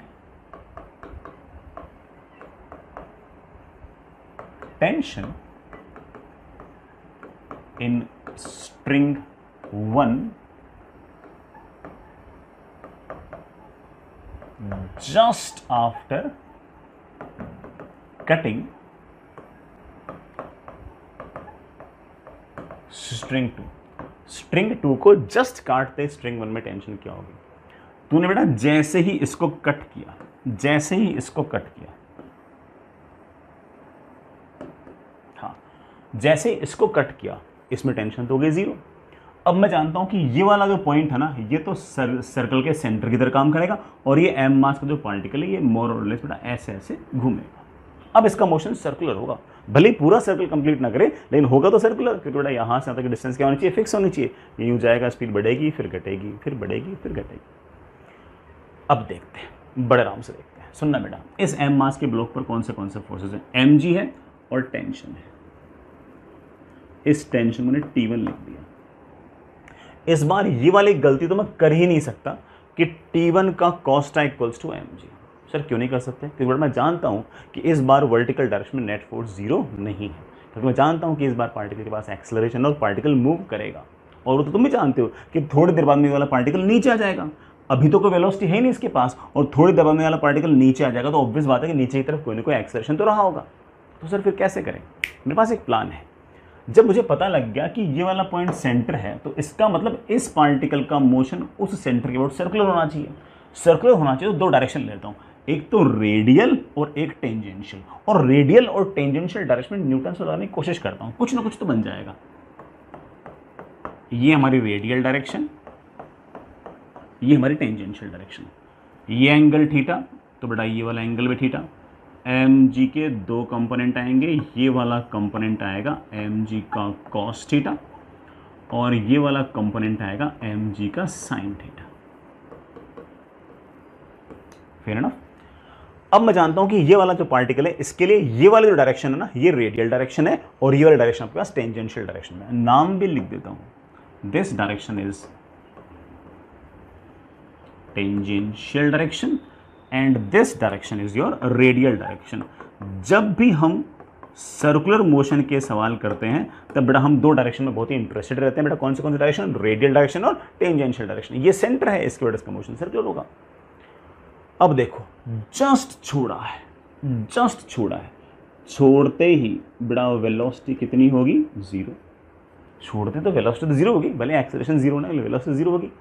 वेलोसिटी अगर 0 होगी तो सेंटर की तरफ जो सेंट्रीपिटल एक्सेलरेशन हुआ करता था v²/L 0²/L, ले बेटा इस लाइन के अलोंग तो एक्सेलरेशन 0 आ गया, रेडियल डायरेक्शन में एक्सेलरेशन 0 आ गया। क्यों 0 आ गया, क्योंकि जस्ट छोड़ते ही स्पीड 0। जस्ट छोड़ते ही स्पीड जीरो, तो ऑफ कोर्स बट आपका सेंट्रीपिटल एक्सेलरेशन भी zero, so this force should be equal to this force. Vertical direction में नेट फोर्स जीरो नहीं है इस बार रस्सी के अलोंग बेटा नेट फोर्स जीरो है, और अगर रस्सी के अलोंग नेट फोर्स जीरो तो T1 की वैल्यू mg कोस्टा के बराबर आनी चाहिए। हमारा आंसर आ चुका है कि T1 is equals to mg cos theta. बेटा चेक करो, पहले T1 की वैल्यू बेटा क्या आई थी, mg sec थीटा, अब क्या आई है mg का कोस्टा। और कारण बहुत ही क्लियर है, पहले बेटा नेट फोर्स ऐसे जीरो किया था और इस बार रेडियल डायरेक्शन में जीरो किया है। सर इस बार ऐसे जीरो क्यों नहीं किया, क्योंकि मैं जानता हूं कि पार्टिकल थोड़ी देर में नीचे आएगा, लेकिन इस डायरेक्शन के अंदर तो बड़ा पार्टिकल नहीं जाएगा, इस डायरेक्शन के लॉन्ग तो एक्सेलरेशन जीरो है, और अगर एक्सेलरेशन इस इंस्टेंट पे जीरो, इस बात को कंफर्म कैसे किया, क्योंकि इस डायरेक्शन के लॉन्ग बेटा हम जानते हैं कि आपके पार्टिकल के पास वेलोसिटी जीरो है, तो सेंट्रीपिटल एक्सेलरेशन तो इस डायरेक्शन के लॉन्ग हो सकता था, सेंट्रीपिटल एक्सेलरेशन जीरो, तो इस लाइन के लॉन्ग एक्सेलरेशन जीरो, इस लाइन का एक्सेलरेशन जीरो, तो T1 की वैल्यू आ गई है mg का cos थीटा। हाँ, mg का sin थीटा इस तरफ है, उसको कोई बैलेंस नहीं कर रहा, तो इस डायरेक्शन में कोई ना कोई एक्सेलरेशन आना चाहिए। इस डायरेक्शन में जो एक्सेलरेशन आता है उसका हम नाम निकालते हैं बेटा क्या, टेंजेंशियल एक्सेलरेशन। हम चाहें तो टेंजेंशियल एक्सेलरेशन के लिए लिख सकते हैं कि mg sin theta should be equal to mass into tangential acceleration. Mass से मास कैंसिल, टेंजेंशियल एक्सेलरेशन की वैल्यू आ गई है g sin theta. Tangential acceleration value आ गई है, पूछी नहीं ऐसे बोल रहा हूँ, टेंजेंशियल डायरेक्शन में एक्सेलरेशन जी sin थीटा, और ये वाला एक्सेलरेशन स्पीड बढ़ाने के लिए जिम्मेदार है। थोड़ी देर बाद में ऑफ कोर्स स्पीड आ जाएगी, सबसे नीचे पहुंचेगा तो स्पीड सबसे ज्यादा होगी, लेकिन यहाँ पर थोड़ी टेंशन पूछी है, टेंशन तो यहाँ पूछी है जस्ट छोड़ने के। आई रियली होप बेटा समझ गए होंगे। हालांकि कोई बच्चा ये भी सोच रहा होगा कि सर आपने रेडियल डायरेक्शन में ही न्यूटन लॉज ऑफ मोशन क्यों लगाया। बेटा इसलिए कि जब भी कोई पार्टिकल सर्कुलर मोशन कर रहा होता है तो हमने थ्योरी इस तरह से बना रखी है कि हम सिर्फ और सिर्फ दो ही डायरेक्शन में न्यूटन लॉज ऑफ मोशन लगाने में इच्छुक रहते हैं। कौन से डायरेक्शन, रेडियल डायरेक्शन और टेंजेंशियल। आदत ही ऐसी बना रखी है अपन लोगों ने, बल्कि एक्सेलरेशन के नाम निकाल रखे हैं अपन ने, रेडियल के अलग v²/r और टेंजेंशियल के अलग अल्फा इंटू r, और हम हर बार उन डायरेक्शन में अगर न्यूटन लॉज ऑफ मोशन लगाते हैं हमारे आंसर बड़े आराम से आते रहते हैं। बट फिर भी कोई बच्चा जिद कर ले कि सर किसी और डायरेक्शन में अगर न्यूटन लॉज ऑफ मोशन लगाऊंगा तो क्या आंसर नहीं आएगा क्या? नहीं बेटा, तब भी आंसर तो आ ही सकता है। मैं एक छोटा सा और एक बात बता रहा हूं बेटा, ये वर्टिकल और आपके पास बेटा ये आपकी स्ट्रिंग के साथ मैंने पार्टिकल ऐसे बांध दिया है जिसका मास m है, जस्ट रिलीज किया है। ये एंगल थीटा, नीचे की तरफ मेरे पास बेटा कौन सा फोर्स है, mg, इस तरफ कौन सा फोर्स है, टेंशन, ये वाला एंगल कितना है, थीटा।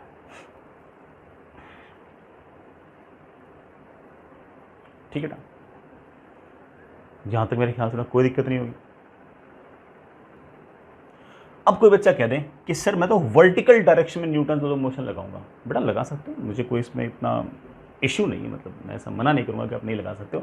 आप वर्टिकल डायरेक्शन में भी न्यूटन लॉ ऑफ मोशन लगा सकते हो, जब चाहे इधर लगा सकते हो। ये मेरे पास एक टेंजेंशियल डायरेक्शन थी, गौर करना बेटा। टेंजेंशियल डायरेक्शन में मेरे बच्चे एक्सेलरेशन लेके आए थे पार्टिकल का, और वो कितना लेके आए थे, जी साइन थीटा। ये रेडियल, ये tangential, total angle between them is of course 90। अब सुनना आराम से, ये वाला एंगल थीटा, ये 90 माइनस थीटा, ये वापस से थीटा।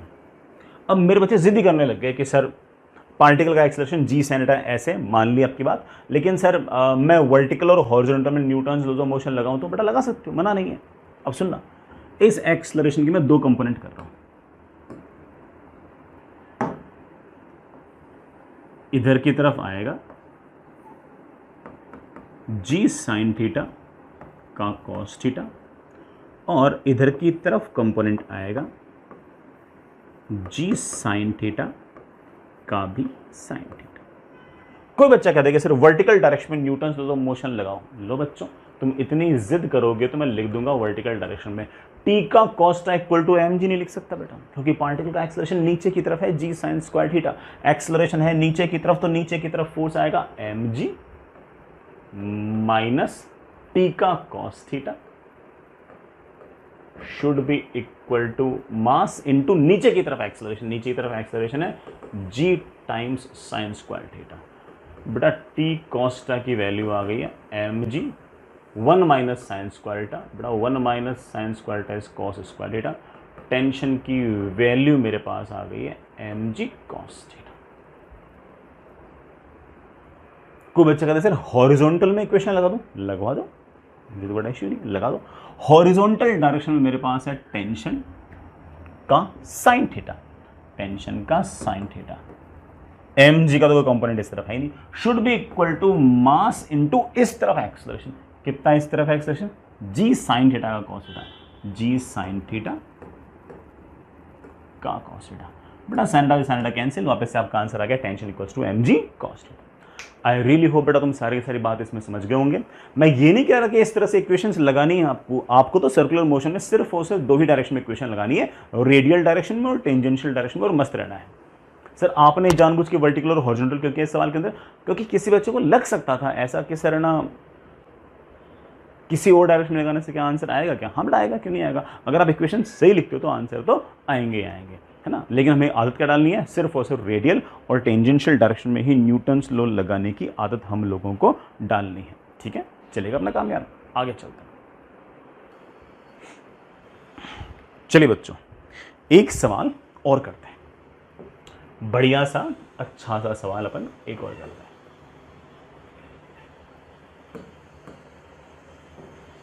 सुनिए बेटा क्या सिचुएशन है बेटा, देखो आपके पास बेटा एक रॉड है इस तरीके से वर्टिकल, इसमें ये एक पॉइंट,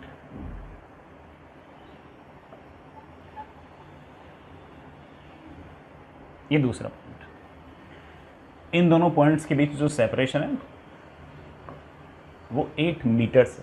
ठीक,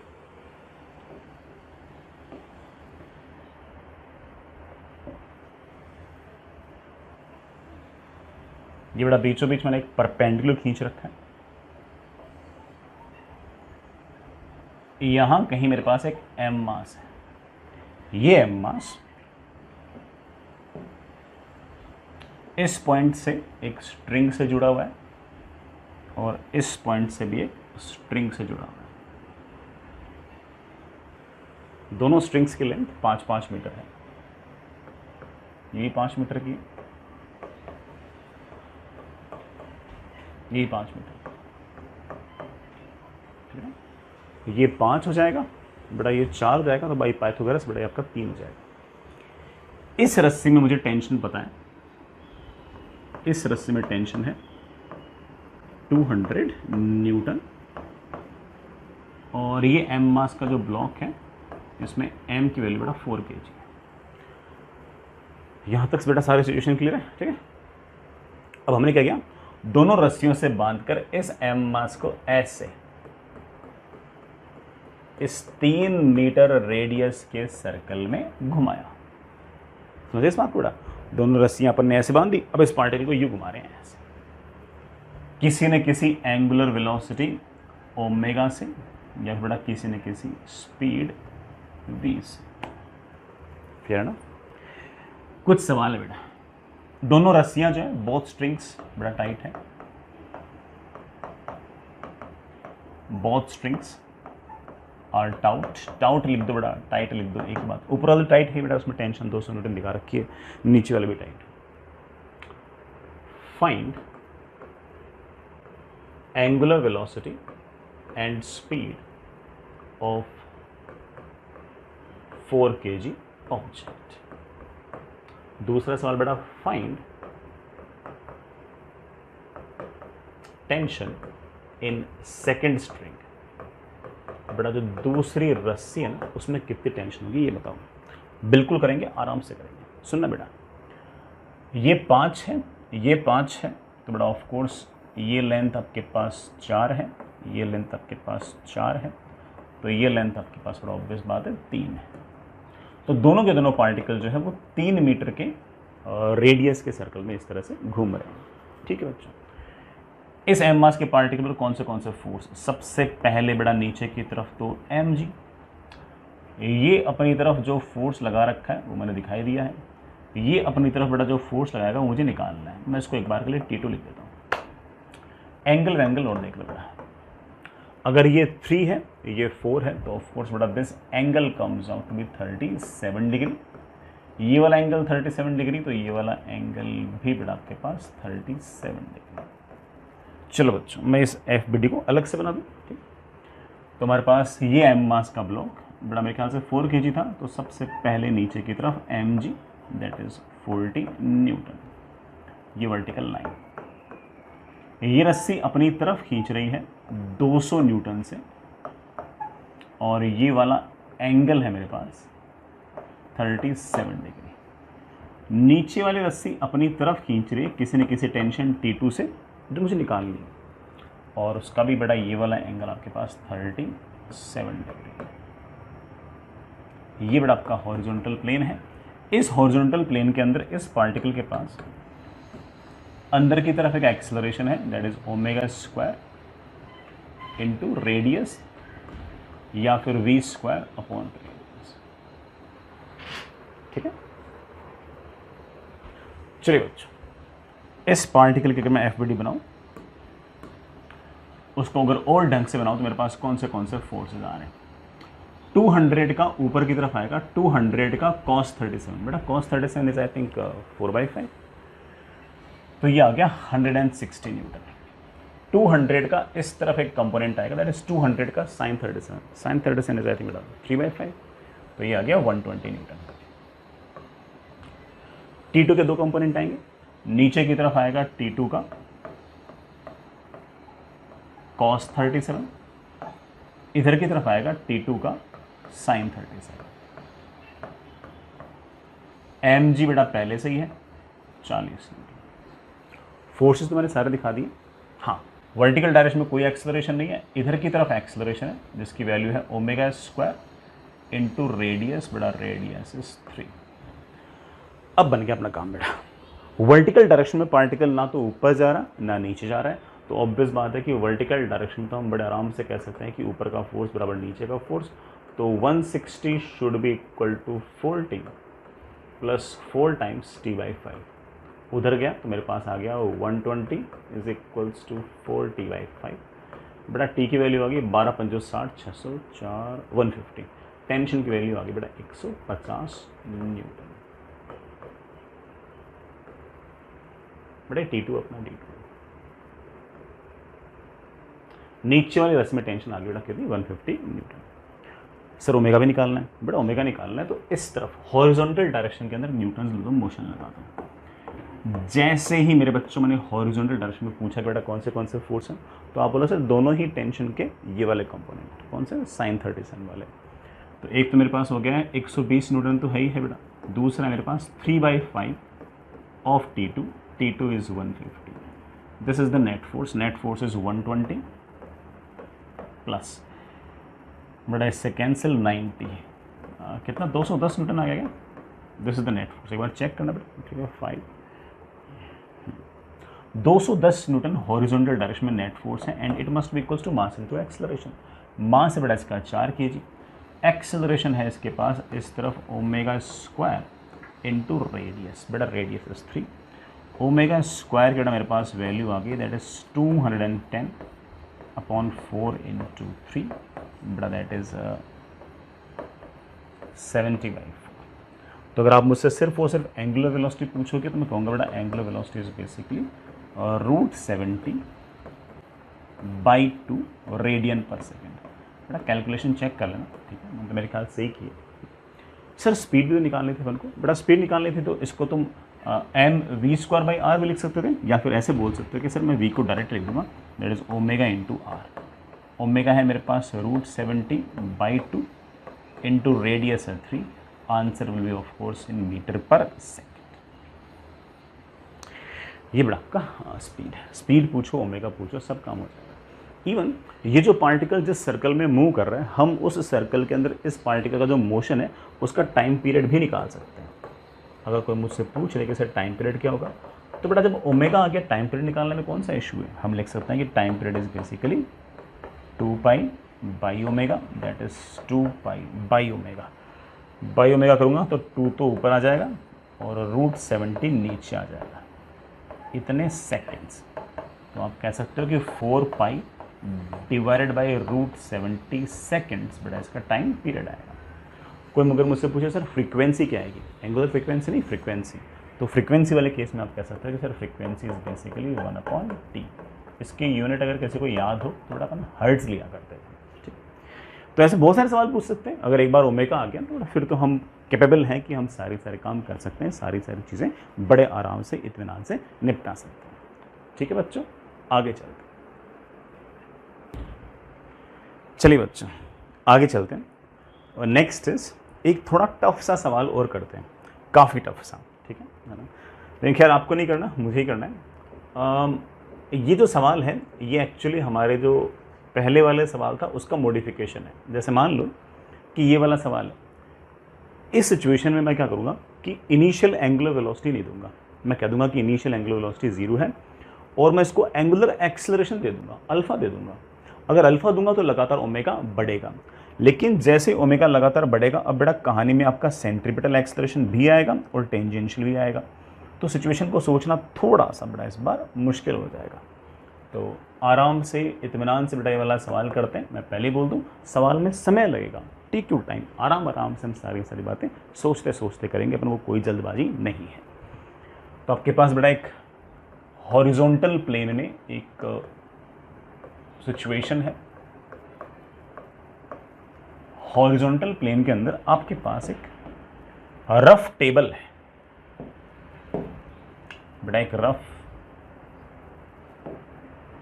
सर्कुलर टेबल है। इस तरह से जो सर्कुलर टेबल है इसके ऊपर कोई पार्टिकल रखा हुआ है और उस पार्टिकल के और टेबल के बीच में कोएफिशिएंट ऑफ फ्रिक्शन आपके पास म्यू है। तो ये रहा बेटा आपका टेबल और ये रहा बेटा आपका टेबल का सेंटर। टेबल के सेंटर से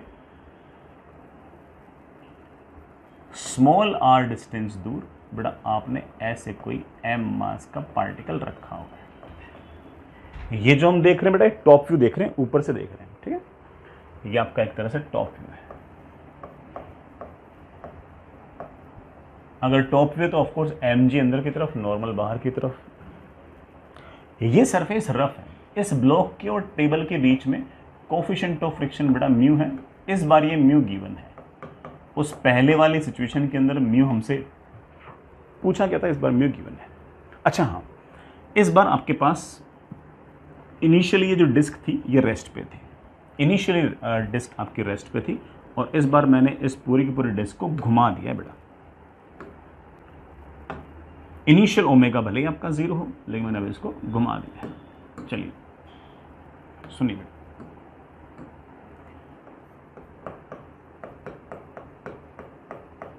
इनिशियली रेस्ट पे थी तो आप कह सकते हो कि इनिशियल एंगुलर वेलोसिटी जो है वो तो आपके पास 0 है, लेकिन मैंने क्या किया, मैंने इसको कांस्टेंट एंगुलर एक्सेलरेशन दे दिया, कांस्टेंट एंगुलर एक्सेलरेशन। आई रियली होप बेटा सिचुएशन आपके समझ में आ गई। अगर कांस्टेंट एंगुलर एक्सेलरेशन दे दिया तो ओमेगा आ जाएगा थोड़ी देर में और ओमेगा लगातार समय के साथ बढ़ता जाएगा।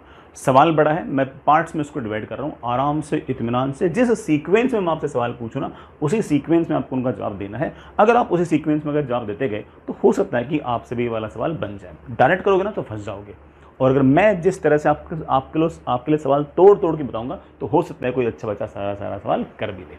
तो चलिए लेट मी ट्राई। सबसे पहला सवाल मैं लिख देता हूँ सारे सवाल, फिर करते रहेंगे धीरे धीरे। मैं बेटा एक बार इसको कॉपी कर लेता हूँ, मेरे आगे जाके काम आएगा। पहला सवाल, who is providing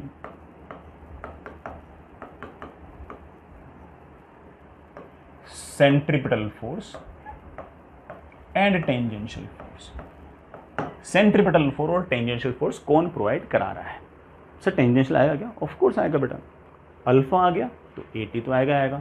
sir centripetal भी आएगा? हाँ बेटा आएगा, शुरुआत में भले ही नहीं था क्योंकि शुरुआत में ओमेगा नहीं थी, लेकिन थोड़ी देर बाद में ओमेगा आ जाएगा तो आपका सेंट्रीपिटल भी आ जाएगा, टेंजेंशियल भी आ जाएगा, सब आ जाएंगे। दूसरा सवाल, find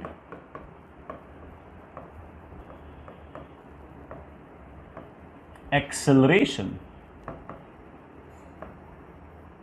of block at any time t before slipping. बेटा ये ब्लॉक जब स्लिप करेगा उससे पहले किसी टाइम t पर इस ब्लॉक का एक्सेलरेशन क्या होगा, मुझसे ये पूछा गया। तीसरा सवाल, फाइंड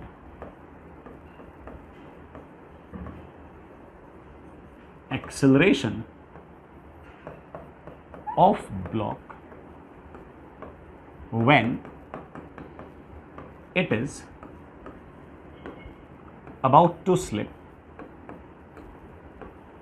on बड़ा ये डिस्क, बड़ा डिस्क बोल दो या टेबल बोल दो, एक ही बात। उस टाइम पर इसका एक्सेलरेशन कितना होगा ये बताओ।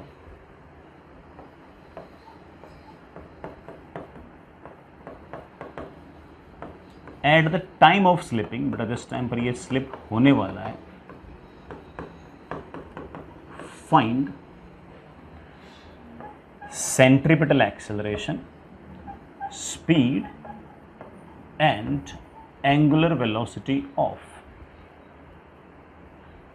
ब्लॉक। बेटा इस ब्लॉक की सेंट्रीपिटल एक्सेलरेशन, वेलोसिटी मतलब स्पीड और ओमेगा मुझे बतानी है।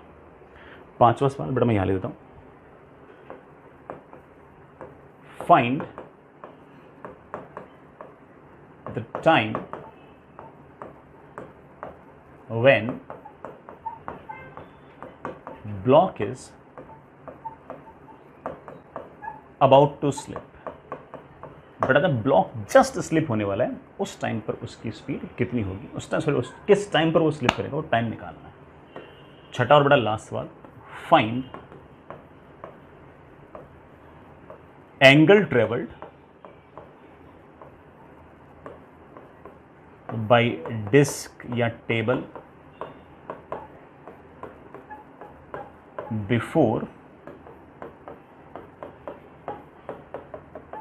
block slips on it।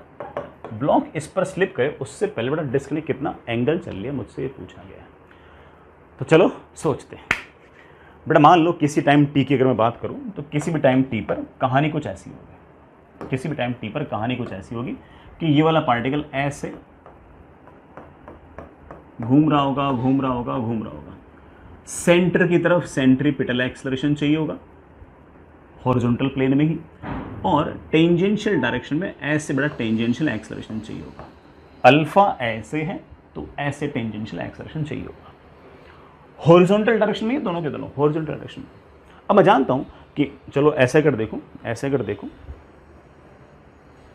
तो बेटा ठीक है, मेरे ख्याल से आप सिचुएशन समझ गए हो। मैं इस पूरी की पूरी टेबल को ऐसे घुमा रहा हूं, इसके साथ साथ चिपका चिपका बेटा पार्टिकल घूम रहा है। सेंटर की तरफ एक्सेलरेशन है सेंट्रीपिटल और टेंजेंशियल डायरेक्शन में है एटी। इनका नेट एक्सेलरेशन आएगा ऐसे हॉरिजॉन्टल प्लेन में। कौन प्रोवाइड करा सकता है? आप बोलोगे सर एम जी के बस की बात तो नहीं है, एम जी तो नीचे लग रहा है। नॉर्मल की बस की बात भी नहीं है, तो किसकी बस की बात है? तो आप बोलोगे सर बस की बात है सिर्फ और सिर्फ फ्रिक्शन की। जरूर फ्रिक्शन ऐसे लग रहा होगा और उस फ्रिक्शन का एक कंपोनेंट लग रहा होगा इधर की तरफ और एक कंपोनेंट लग रहा होगा इधर की तरफ। फ्रिक्शन का ये वाला कंपोनेंट प्रोवाइड करा देगा सेंट्रीपिटल और ये वाला कंपोनेंट प्रोवाइड करा देगा टेंजेंशियल। अदरवाइज और कोई फोर्स तो सरफेस के लोग लग ही नहीं सकता। वो भी कौन सा फ्रिक्शन? तो आप बोलोगे सर जब तक स्लिप नहीं होता तब तक तो ऑब्वियस बात है स्टैटिक फ्रिक्शन ही लगेगा, और वो स्टैटिक फ्रिक्शन ऑब्वियसली ये चाहेगा कि ये जो ब्लॉक है, सॉरी ये जो ब्लॉक है ये इस डिस्क के ऊपर स्लिप ना करे। तो मेरी ऐसी उम्मीद है कि सबसे पहले वाले सवाल का जवाब तो सब बच्चे समझ गए होंगे। जरूर बेटा स्टैटिक फ्रिक्शन लग रहा होगा ऐसे। स्टैटिक फ्रिक्शन का एक कंपोनेंट आएगा इधर की तरफ, स्टैटिक फ्रिक्शन का एक कंपोनेंट आएगा इधर की तरफ। ये वाला कंपोनेंट प्रोवाइड कराएगा टेंजेंशियल और ये वाला कंपोनेंट प्रोवाइड करेगा सेंट्रीपिटल। पहले वाले सवाल का जवाब लिख देना, static friction is providing centripetal acceleration, sorry centripetal force as well as tangential force. एक कंपोनेंट टेंजेंशियल फोर्स प्रोवाइड करा देगा और एक कंपोनेंट आपका सेंट्रीपिटल फोर्स प्रोवाइड करा देगा। Find acceleration of the block at any time tea before it slips. हाँ ये करते हैं। किसी भी टाइम टी पर मुझसे पूछा है कि बताइए सेंट्रीपिटल एक्सेलरेशन कितना होगा और टेंजेंशियल एक्सेलरेशन कितना होगा। बेटा किसी भी टाइम टी पर टेंजेंशियल एक्सेलरेशन तो आपको दिमाग लगाने की ज़रूरत ही नहीं है, अल्फा कांस्टेंट है तो अल्फा इंटू आर, बस। हाँ, सेंट्रीपिटल एक्सेलरेशन में दिमाग लगाने की ज़रूरत है। ये आपका सेंट्रीपिटल एक्सेलरेशन, हम जानते हैं कि it is omega square into R. Sir omega तो जीरो था ना बेटा, ओमेगा तो शुरुआत में जीरो था, मुझे तो किसी टाइम टी पर ओमेगा लिखना है, किसी भी टाइम टी पर ओमेगा हम बड़े आराम से लिख सकते हैं कि omega will be initial omega plus alpha into t. तो आप कह सकते हो कि omega is equals to alpha into t, तो centripetal acceleration is simply omega square into r, तो that comes out be alpha square t square r. Fair enough. Sir मुझसे तो नेट एक्सेलरेशन पूछा गया है, टेंजेंशियल और सेंट्रीपिटल इनका अगर, अच्छा मुझसे नेट पूछा गया था, क्या पूछा गया था, मुझसे पूछा गया था find acceleration of the block at any time T. बेटा एक्सेलरेशन नेट पूछा गया है, और अगर मुझसे नेट एक्सेलरेशन अगर मुझे निकालना है तो मैं कहूँगा कि सेंट्रीपिटल और टेंजेंशियल हमेशा एक दूसरे के 90 डिग्री पे ही होंगे। तो हम कह सकते हैं कि that is under root of A C square plus A T square, that is alpha raise to power 4 t raise to power 4 are का square plus plus plus alpha square are square. I hope बेटा कोई दिक्कत नहीं होगी इसके अंदर, बड़े आराम से सारी सारी बात अपन समझ गए होंगे, आसान सा जुगाड़ था। आगे चलते हैं, अगला सवाल क्या पूछ रखा मुझसे, मुझसे पूछा गया find acceleration of the block when it is out to slip on the disc. ये जब ब्लॉक स्लिप करेगा, स्लिप क्यों करेगा, पहले दिमाग लगाओगे स्लिप क्यों करेगा। अब देखो बेटा, जैसे जैसे समय बीतेगा, टाइम बढ़ेगा, वैसे वैसे हमारा टेंजेंशियल एक्सेलरेशन तो मैं मानता हूं कि कांस्टेंट है, लेकिन हमारा सेंट्रीपिटल एक्सेलरेशन जो है, जो ओमेगा स्क्वायर इंटू आर है, वो तो लगातार बड़ा टाइम के साथ बढ़ेगा। और अगर हमारा सेंट्रीपिटल एक्सेलरेशन अगर टाइम के साथ लगातार बढ़ेगा तो हमारा जो नेट एक्सेलरेशन है वो भी आप देख रहे हो कि लगातार बढ़ेगा। और नेट एक्सेलरेशन अगर लगातार बढ़ेगा, बेटा ये रहा आपका नेट एक्सेलरेशन, अगर ये आपका नेट एक्सेलरेशन टाइम के साथ लगातार बढ़ेगा तो ये नेट एक्सेलरेशन जो फोर्स प्रोवाइड करा रहा है वो भी तो बढ़ेगा। अरे कौन सा ऐसा फोर्स है जो इस तरह से सरफेस के अलोंग लग सकता है, तो आप बोलोगे सर इस तरफ लगने वाला तो सिर्फ और सिर्फ स्टैटिक फ्रिक्शन ही है। तो जैसे जैसे टाइम बीतेगा वैसे वैसे आपका सेंट्रीपिटल एक्सेलरेशन बढ़ेगा, सेंट्रीपिटल एक्सेलरेशन बढ़ेगा तो नेट एक्सेलरेशन बढ़ेगा, और नेट एक्सेलरेशन अगर लगातार बढ़ेगा तो नेट एक्सेलरेशन प्रोवाइड कराने वाला स्टैटिक फ्रिक्शन भी लगातार समय के साथ बढ़ेगा। स्टैटिक फ्रिक्शन बढ़ते बढ़ते कोई इनफाइनाइट थोड़ी हो जाएगा, वो तो एक लिमिट तक बढ़ सकता है, और वो जैसे ही अपनी लिमिट पर पहुंचता है that is the case of just slipping. मेरे बच्चे जानते हैं सब बातें कि हाँ सर जस्ट स्लिपिंग वाले केस में स्टैटिक फ्रिक्शन बढ़ते बढ़ते बढ़ते म्यू इंटू एन के बराबर हो जाता है, और बाकी टाइम हम जानते हैं कि स्टैटिक फ्रिक्शन 0 से लेकर म्यू एन तक कुछ भी हो सकता है। तो आप कहोगे सर जस्ट स्लिप होने वाले केस में जब हमारा ब्लॉक जस्ट स्लिप होने वाला है उस टाइम पर स्टैटिक फ्रिक्शन बढ़ते बढ़ते बढ़ते म्यू एम जी के बराबर, म्यू इंटू नॉर्मल के बराबर हो जाएगा। और नॉर्मल हम जानते हैं कि पार्टिकल अगर हॉरिजॉन्टल प्लेन में तो एम जी नीचे की तरफ, नॉर्मल ऊपर की तरफ। मुद्दे पे आता बेटा, ये वाला एक्सेलरेशन किसने प्रोवाइड कराया, आप बोलोगे सर स्टैटिक फ्रिक्शन ने। Static friction must be equal to mass into acceleration. मेरे बच्चे कह रहे हैं कि टाइम बढ़ेगा तो सेंट्रीपिटल एक्सेलरेशन बढ़ेगा, सेंट्रीपिटल एक्सेलरेशन बढ़ेगा तो नेट एक्सेलरेशन बढ़ेगा, नेट एक्सेलरेशन बढ़ेगा तो फ्रिक्शनल फोर्स बढ़ेगा, और फ्रिक्शनल फोर्स बढ़ते बढ़ते जस्ट स्लिपिंग वाले केस में कहाँ पहुंच जाएगा, म्यू एम जी पे। बराबर रख के देखना, अगर स्टैटिक फ्रिक्शन की वैल्यू जब जस्ट म्यू एम जी होगी उस टाइम पर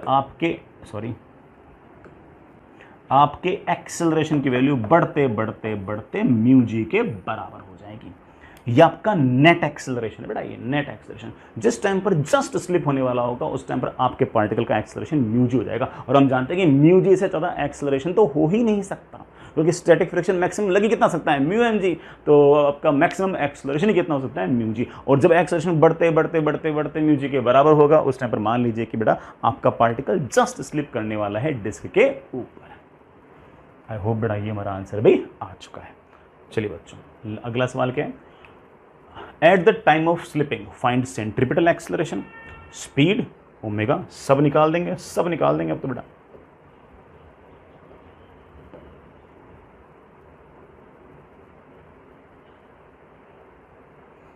हाँ, जिस टाइम पर आपका पार्टिकल स्लिप कर रहा है, सुनना बेटा, जिस टाइम पर आपका पार्टिकल स्लिप कर रहा है उस टाइम पर नेट एक्सेलरेशन आ गया ऐसे, और फ्रिक्शन जो है वो अपनी मैक्सिमम वैल्यू पर आ गया, और इस टाइम पर एक्सेलरेशन मैक्सिमम आ गया म्यू इंटू जी। इस एक्सेलरेशन के दो कंपोनेंट हैं, इस तरफ ऑफ कोर्स सेंट्रीपिटल है, इस तरफ ऑब्वियस बात है कि आपका टेंजेंशियल है। इससे ज़्यादा एक्सेलरेशन देना हमारे बस की बात नहीं है, कोई बात नहीं। हम जानते हैं कि बेटा जस्ट स्लिप होने वाले केस में एक्सेलरेशन हो जाएगा mu G, and it should be equal to under root of A C square plus A T square. बेटा ए टी हम जानते हैं अल्फा इंटू आर। ले बेटा मेरे पास आ गया mu square ji square minus alpha square are square is equals to a c का स्क्वायर। जिस टाइम पर स्लिप हो रहा होगा उस टाइम पर सेंट्रीपिटल एक्सेलरेशन बढ़ते बढ़ते root of mu square ji square minus alpha square are square हो जाए। ये बेटा आपका सेंट्रीपिटल एक्सेलरेशन होगा। सर जिस टाइम पर स्लिप होगा उस टाइम मुझे वी भी चाहिए आर भी चाहिए, बेटा सब आ जाएंगे। जब सेंट्रीपिटल एक्सेलरेशन आ गया तो बाकी आ जाएंगे। इसी सेंट्रीपिटल एक्सेलरेशन को आप लिख सकते हो वी स्क्वायर बाई आर, इसी को आप लिख सकते हो omega square into R. Omega की वैल्यू अगर निकालनी है ओमेगा स्क्वायर आ जाएगा, नीचे आर लाना बेटा root of mu square ji square upon are square minus alpha square.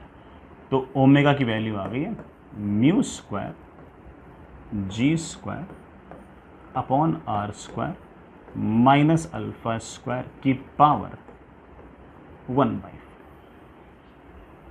ये ओमेगा है।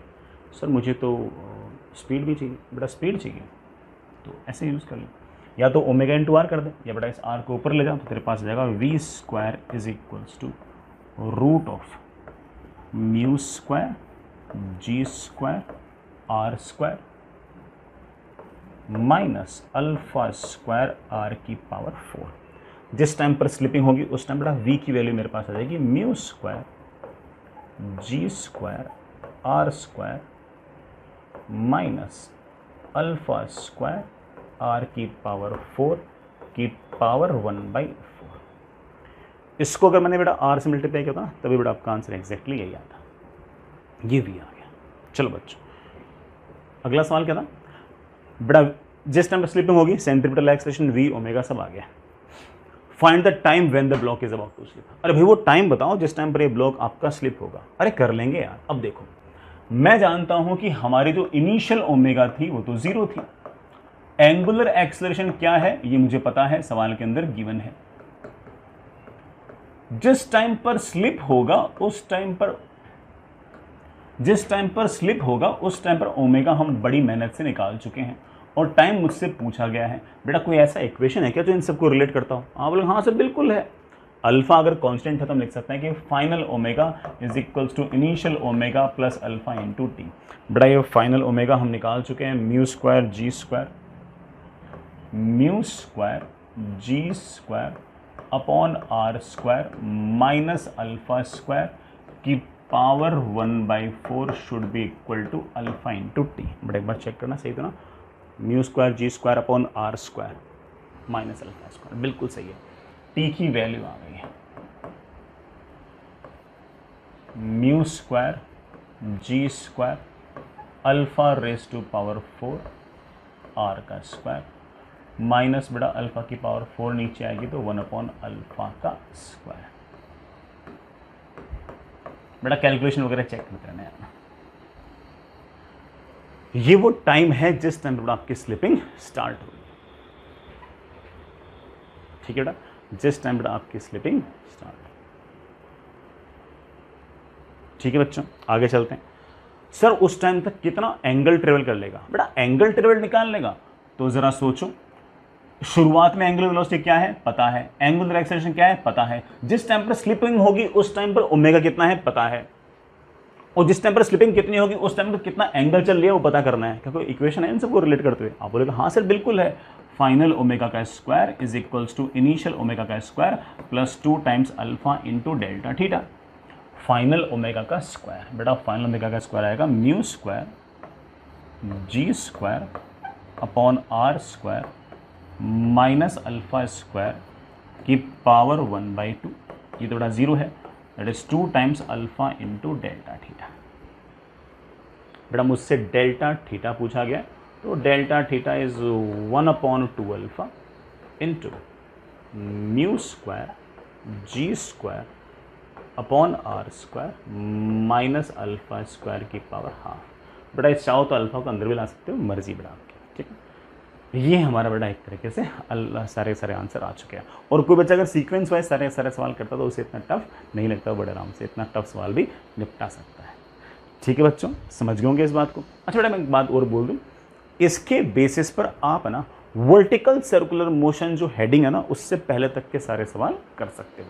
वर्टिकल सर्कुलर मोशन के सवाल तो हम थोड़ी देर बाद में करेंगे, जब पढ़ लेंगे। वर्टिकल सर्कुलर मोशन से पहले तक के सवाल आपको जहां कहीं भी दिखे आप उनको निपटा सकते हो। HCV के अंदर भी सिर्फ और सिर्फ वर्टिकल सर्कुलर मोशन तक के ही सवाल हैं सर्कुलर मोशन चैप्टर के अंदर।